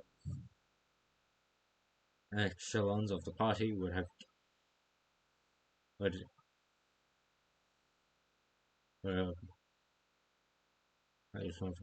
given him a list of those who less than pleased about the development, the most local which would already have been removed. What remains of Severus' power base would be too afraid to show their faces today, and Suslov he would use that to formally purge them once and for all. At the end of the meeting, 12 seats sat unfilled, more than he had expected. But not damning Suslov, who quietly turned to his assistant, had ordered their names purged from the roster. Curious situation had developed. However, one of Severov's supporters, out of stupidity or bravery, Suslov wasn't sure, had attended the meeting all while defying innocence. An example had made them to be made then. There is one last matter. We must turn to attention of comrades, Suslov pronounced. Two large men approached the traitor from behind. It would seem not all of the present today. And here in good faith, some it seems harbor evil fascism within their hearts. Spottia's guards grabbed the man's arms, twisting them above his head, and forced him onto the table. He screamed and help. No one answered. I am sure all that you all know we will not tolerate it within the party. One of the men drew his pistol and pressed it against the now sobbing traitor's head. I urge you all to ensure that your hearts remain steadfast and loyal, for socialist justice meets all in the hands regardless in their past. Alexei, if you will. Gunshot rang throughout the building. A traitor Jew. Serov gains more influence, and that guy and the left is even more less united. Time to press the right more.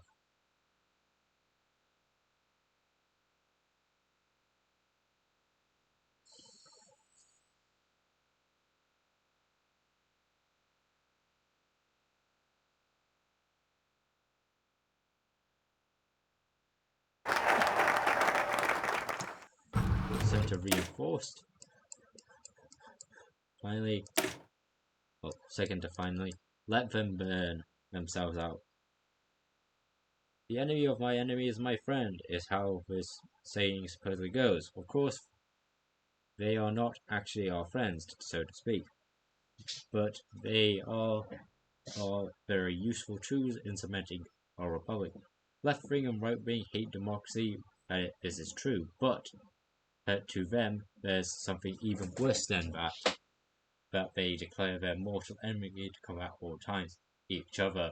Even now, their paramilitaries battle in the streets, looking to obtain ideological supremacy throughout Zitka and the Republic. Of course, once the winning side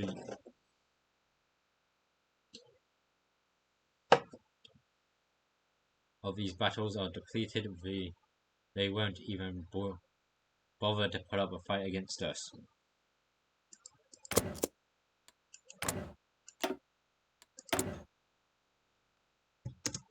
Time moves on.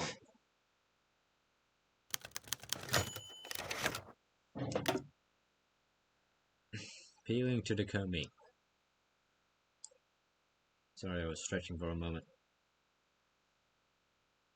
All in favor? Stalin asked. All the leaders in the room raised their hands except President Vosnevsky himself, from when it was suggested in the meeting.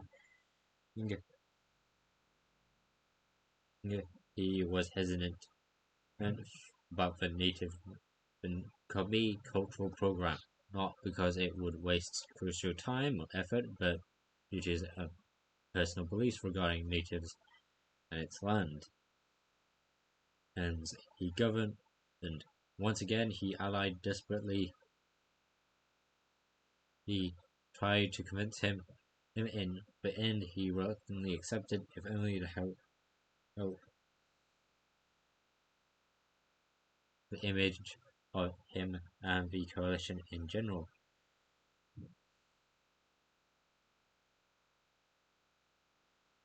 In the next days, the government spread the news, a program in showcase Komi culture, but preserve their traditions and support them in solving their communal problems.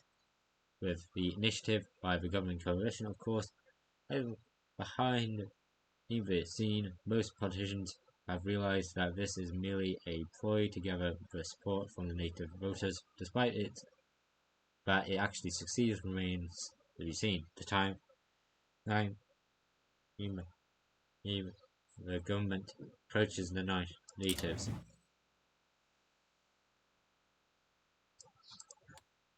Nothing to do there. We can continue on.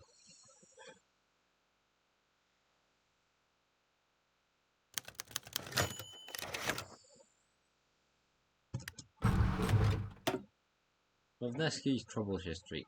Sergei approached Morozov, who had hastily leaving the government building as if he had something he had urgently go. As always, he was in a formal clothing, even in a normal day in office. Initially, Sergei was unnoticed, but Morozov eventually realized that he was running behind him. The bureaucrat was looking worried, and he began speaking to the leader of the liberal movement. Sir, have you thoughts on the Comey program, though? Specifically, I am quite worried about the including of Voretsky in this. You must have heard what he said in the past. He is not known for his kindness and respect of minorities. Hell, he has even called them traitors. Morozov seemed to did not know who particularly him organized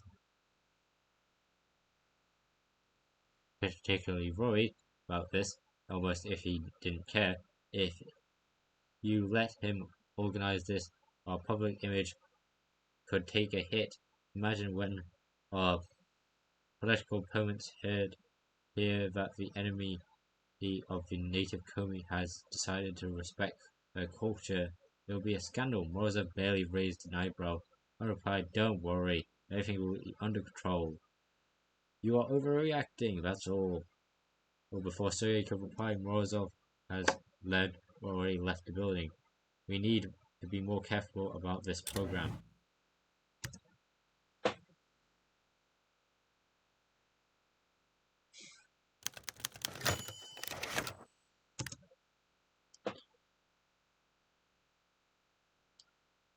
Moving the department, Morozov sat quietly in the office looking at the news. From the window, the aide and going over documents regarding the upcoming events in the capital, nothing was needed for the next few hours. So it was just him and his work he had to do. But as much as he tried to focus on it, one topic kept on coming up in his mind: Kovnetsky and his racist tendencies. On the one hand, cooperating with some Democrats would be youth, and in general, it could be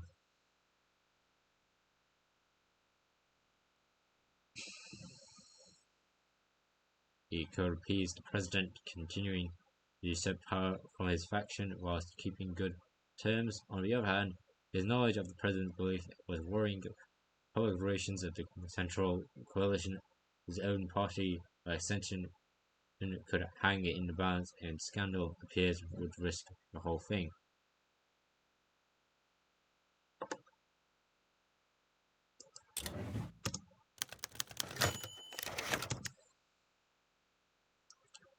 The brawl! Another vodka, Comrade Barman.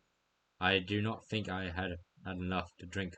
Moods were high at the Red Star, Svietka's premier communist bar. The party-controlled metal workers' union and had won on the biggest strike in years, and the whole factory was celebrating by getting absolutely hammered. Comrade Nikolaevich, are you sure you can hardly walk? We don't win every day, do we?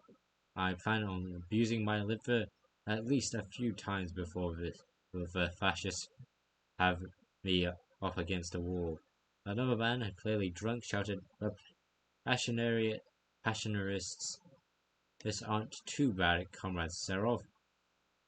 Of his right, it's the liberals who need to be shot. Mention of Serov was de facto forbidden. What the fuck language did you say, you reactionary prick? Said Sled Nikolaevich. Comrade Suslov would kick your ass language for that, and so will I. With that, he threw a punch at the older socialist, who responded by tackling him on his feet and into a table. A heavy metal worker tried to tear the man off Nikolaevich, but mostly managed to knock the chair over as he clung tightly, throwing the punch. All the while, Nikolaevich, for his part, was too drunk to feel or counter the hit, and he cursed out his assailant. A noise complaint brought the police, and the barman went out to greet them. The cops cops here were in deep with the party. It's a fight over revisionism, officer. Nothing to worry about. completely understandable, comrade. Just try to keep it inside with what they left. The patrons indoor eventually succeed in chasing the Serovites out of the establishment, celebrating the toast to Lenin, hammered and sickled. Ha ha ha.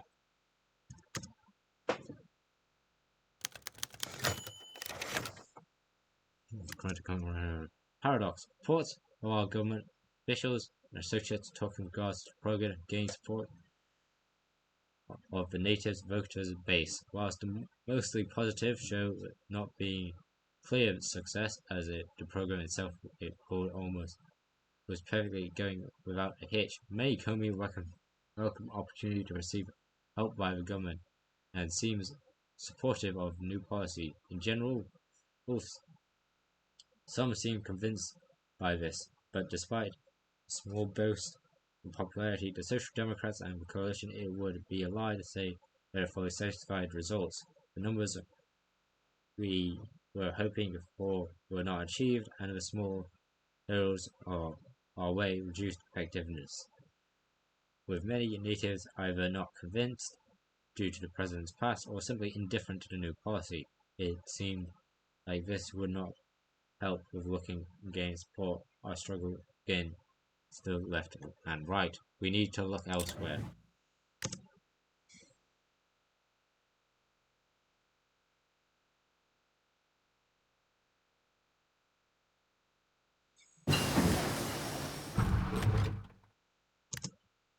Has been researched and researched the satanic apparatus.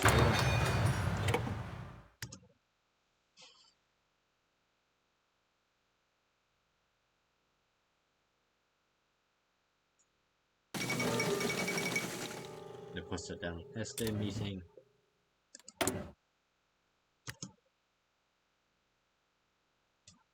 PSD.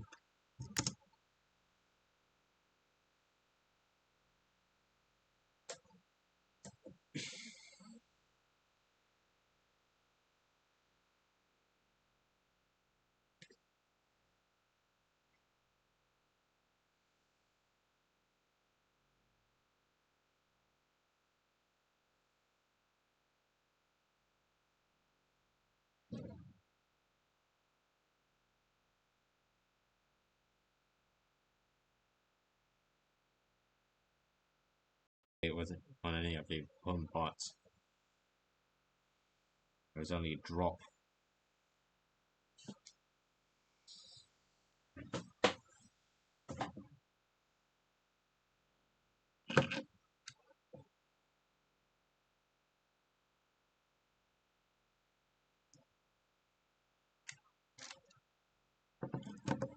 More confining, more confining.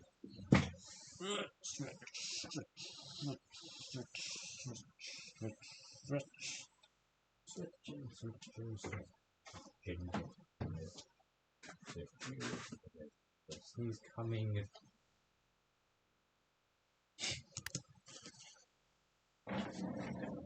Or PSD.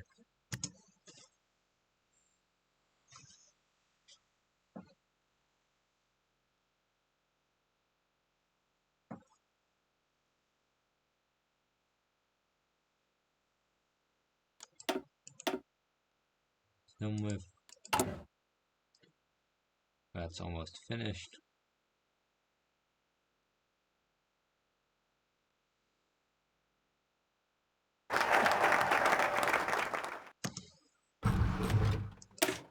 Our final focus for today, the interlude. It seems, if only a temporary period of time, that things are finally calmed down again. The plotters have retreated out of the public eye, most likely. They have continued plotting in the dark. The streets have become tranquil, and the legislative sessions are less and less chaotic. There is, however, a reason for this calm. Soon democracy will once again be tested, an election throughout the coming republic.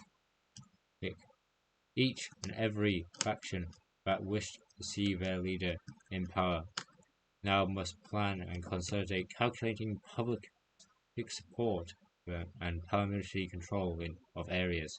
The time of movement has ended. Time for strategizing has begun.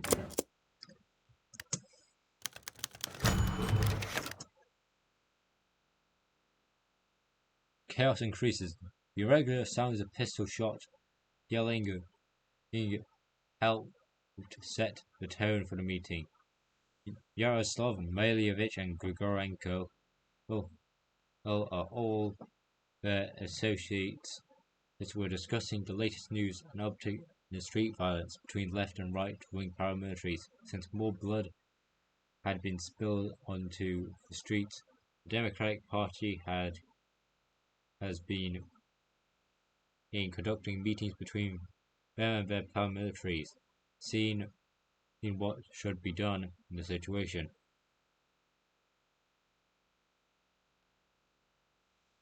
This is a perfect opportunity for Renko yelled, slamming his fist into the table, displaying in a display of masochism. These idiots are fulfilling their blood just against each other and training their numbers. If we go out onto the streets now, we should be able to destroy them all. Why the hell should we risk injuring 5 men if they're injuring each other already? Wozniacki replied back, let's start using more We'll just start using more drastic measures, maybe even killing each other. No need to deploy anything. You two are, as usual, assume what we have done, either everything stop them or nothing to stop them. Have you even considered simply helping move the process along, escalating the situation, do certain actions and blame them for opposing ideologies, strike in the shadows? Those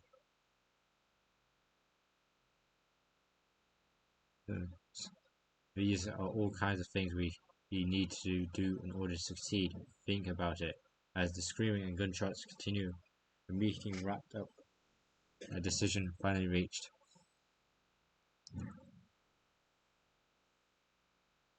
We shall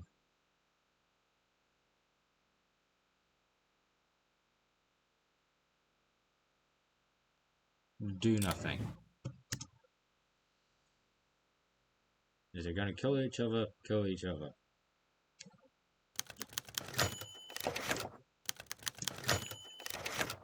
Zendrov's favorite. A little after the clock struck 12 did come in, but Wozniacki grabbed with no haste, expecting yet another legislative letter, or perhaps an associate claiming a request for payment did not or his mind. However, he hicked the phone. Comrade Wozniacki, this is Andre. I hoped obtain the materials and kept it safely. Wozniacki didn't expect the call, but this is fine. Small chat with Zandrov about the materials. In fact, should be wise thing. Indeed, I have. Thank you, Comrade Zandrov. Now, our meeting. He was interrupted by Zandrov's next word. Ah, Nikolai. Yes, our meeting. Speaking of that, did you think that I would give you the documents for free, old friend? Wozniacki was silent after that, wondering just what he had signed up for. You see, Nikolai, there is certain I thought I declined those papers that has been taking it on me. They say they are being hunted down by your paramilitaries. In fact, they were never much not like to be hunted down by not down by your own paramilitaries. Now, Wozniacki, I am aware that you do not have the power to fix this correct, and that I also expect to see fixed. The all Comey League of Socialism and Communism would love to know that you sleep safely at night. Thank you, Nikolai. Wozniacki had a chance to reply. He, with any word, Zandrov hung up, and now it's turned to Phil. Gagarin. Here's a request. What do you want?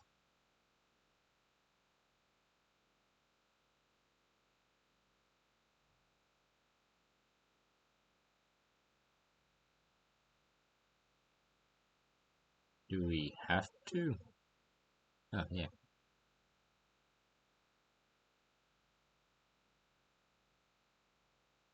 Okay, so we kind of do have to. I should have cut off ties earlier. Stay happy. No need to panic. Huddled civilians cried and cowered in shops outside were dead bodies, 2 associates from the left, 5 associates from the right. Bloody stains, streets, sidewalk, glasses and weapons lying on the streets of deceased. New air of chaos on the streets rule over the Republic now. Wisniewski smirked at the news of the most recent confrontation, this time resulting in unnecessarily high amounts of deaths. He was right after all. There was no course action required. Now they they all they are killing each other directly in the streets, when before they would only injure each other. Process is happening even quicker than he thought. Soon, Poland would be eradicated completely, and the paramilitaries wiped each other out. He sat back in the chair, enjoying the supremacy of this decision. Nothing to worry about from here on out. The problem solved itself.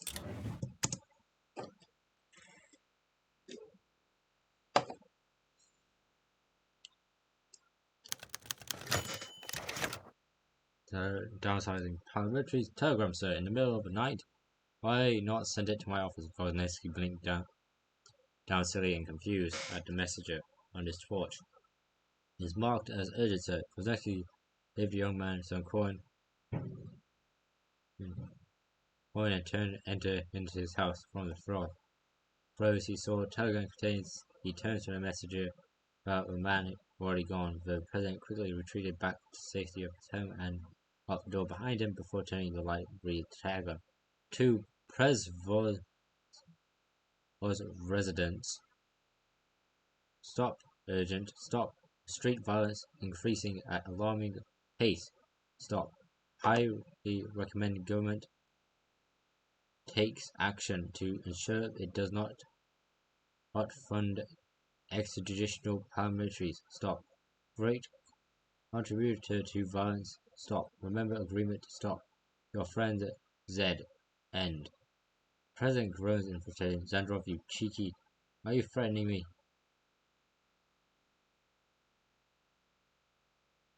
Fine, I'll back off and the damn paramilitaries. You'll get more guns, lose some manpower. They will call him for less political power, engage less war support.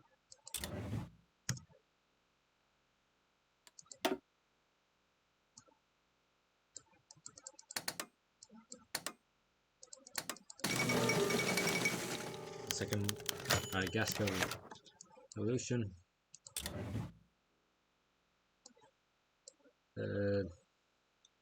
Don't even bother. The rights are more important.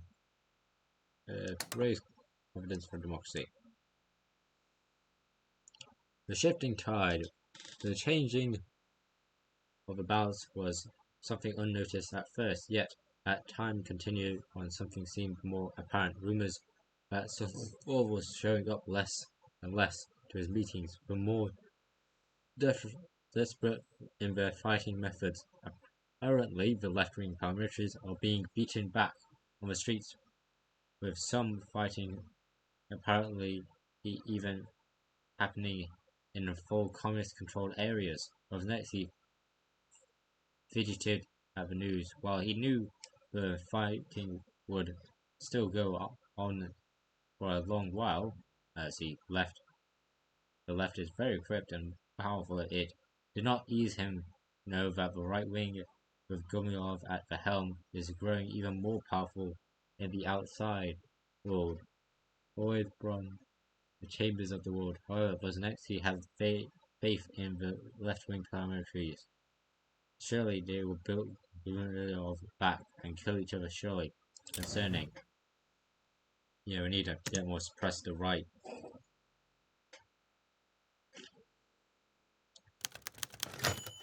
Springtime for Gomilov. Znetsky could not believe what he heard. How was this possible? Did they know? How, in the streets of Sitska and the small towns of the Republic, where rightist paramilitaries are supreme?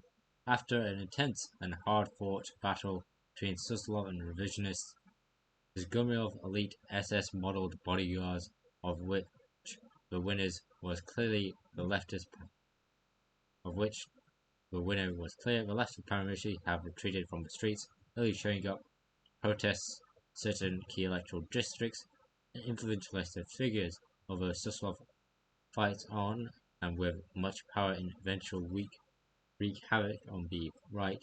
Gomilov has gained an advantage in the Battle of Komi. Benjamin began to cuss out the poor courier when he realized something. If Gomilov taken control of several communist districts, that means he very much able to intimidate voters in those districts, as well as Democratic districts. Is a fair vote for Zelensky would be defeated. Cursing out the couriers as much as he could, he knew that the end could be near for him. How could it have gone this far? Okay, yeah, we definitely need to start suppressing the right.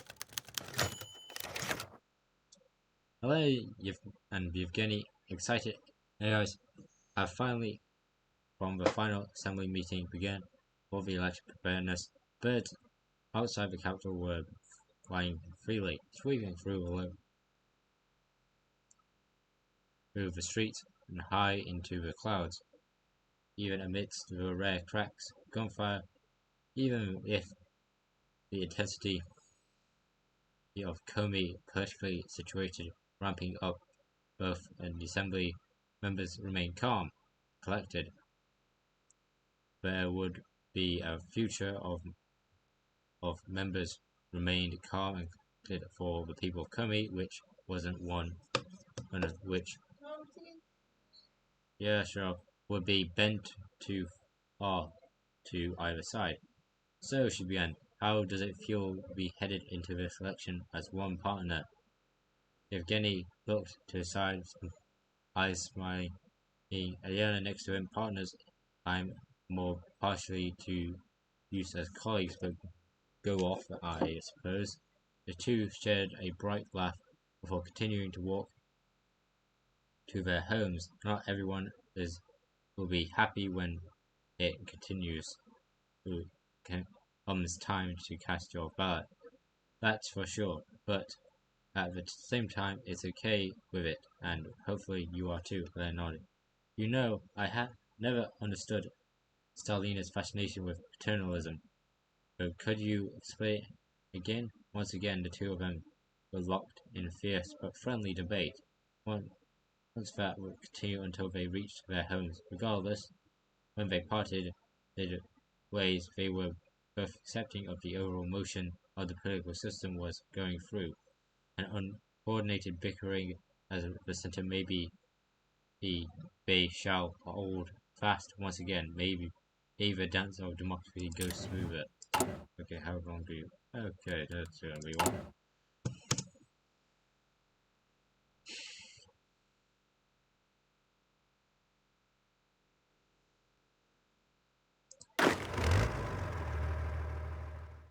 Yes.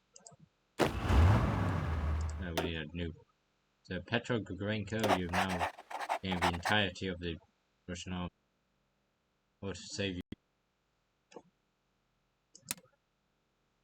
So you're on training.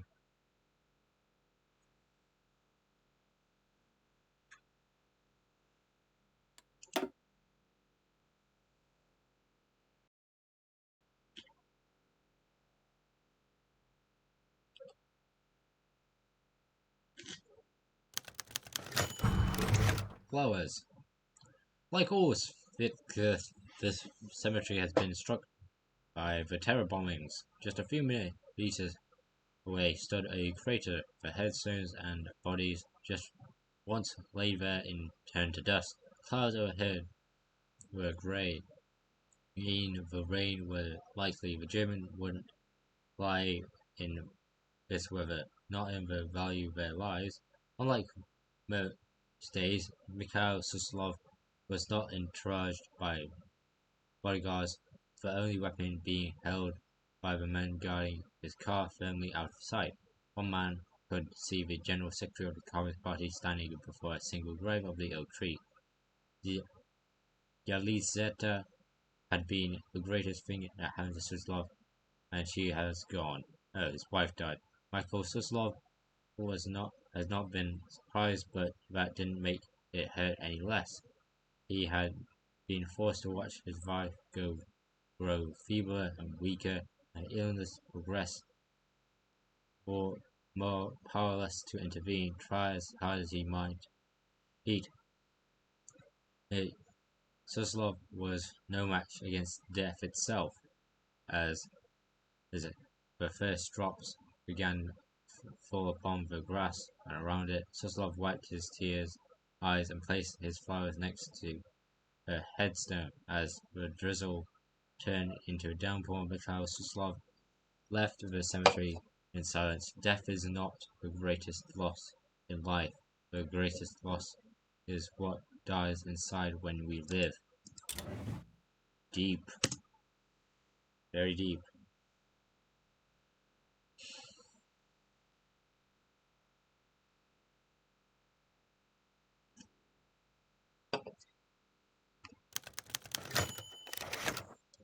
The Svitska Cultural Festival throughout the week, or one event, has dominated cultural life of Svitska, the capital as a whole. That is the Svitska Cultural Festival. I've been saying its name probably wrong the entire video. Organized by a group of aimed by the preservation of the Komi culture and tradition, some endorsed by the government. It has been massive success. The festival is located in one of the capital major park in one of the safest neighborhoods, which has helped it avoid any parliamentary clashes. Many Komi took the opportunity to help in the festival by participating in the exhibition of anything from the traditional clothes to the costumes to the music. The neighborhood has been flooded with the colorful patterns of the natives, and some artists have even helped artistic master art, artists have even helped create function of traditional design. That's where it's fashion, it's just function. With modern ideas from artistic masterpieces and museums at Komi's culture were incorporated and has welcomed many visitors this week. In general, the festival seems to have been a massive success for the organizers. Many Russian citizens of Sitska were actually ignorant to the Komi lifestyle and culture and found this very fascinating opportunity to educate themselves. Now all the city is more informed of what the civilization truly is. We finally embrace multiculturalism.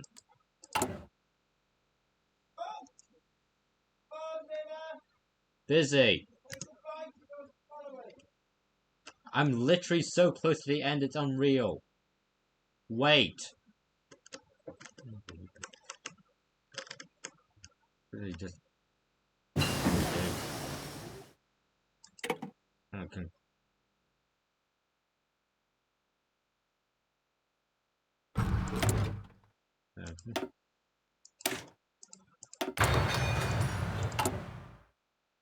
23, 24, 25. If no more safe hands, it's gonna mental. 27, no events please, no events please, no events please. 28, 29, 30, 31, 32, 33. Don't give 2 damns. Again, don't give 2 damns. 34, 35. That's where our video will end today. Next time we'll see the outcomes of the election. Hopefully Savannah has won. Usually save after a so hope to see you next time. Hope to see you again. I'm gonna get my tea. Goodbye. This is Mount Limited signing off. Yeah. Goodbye. Jesus Christ, it's 2 hours long.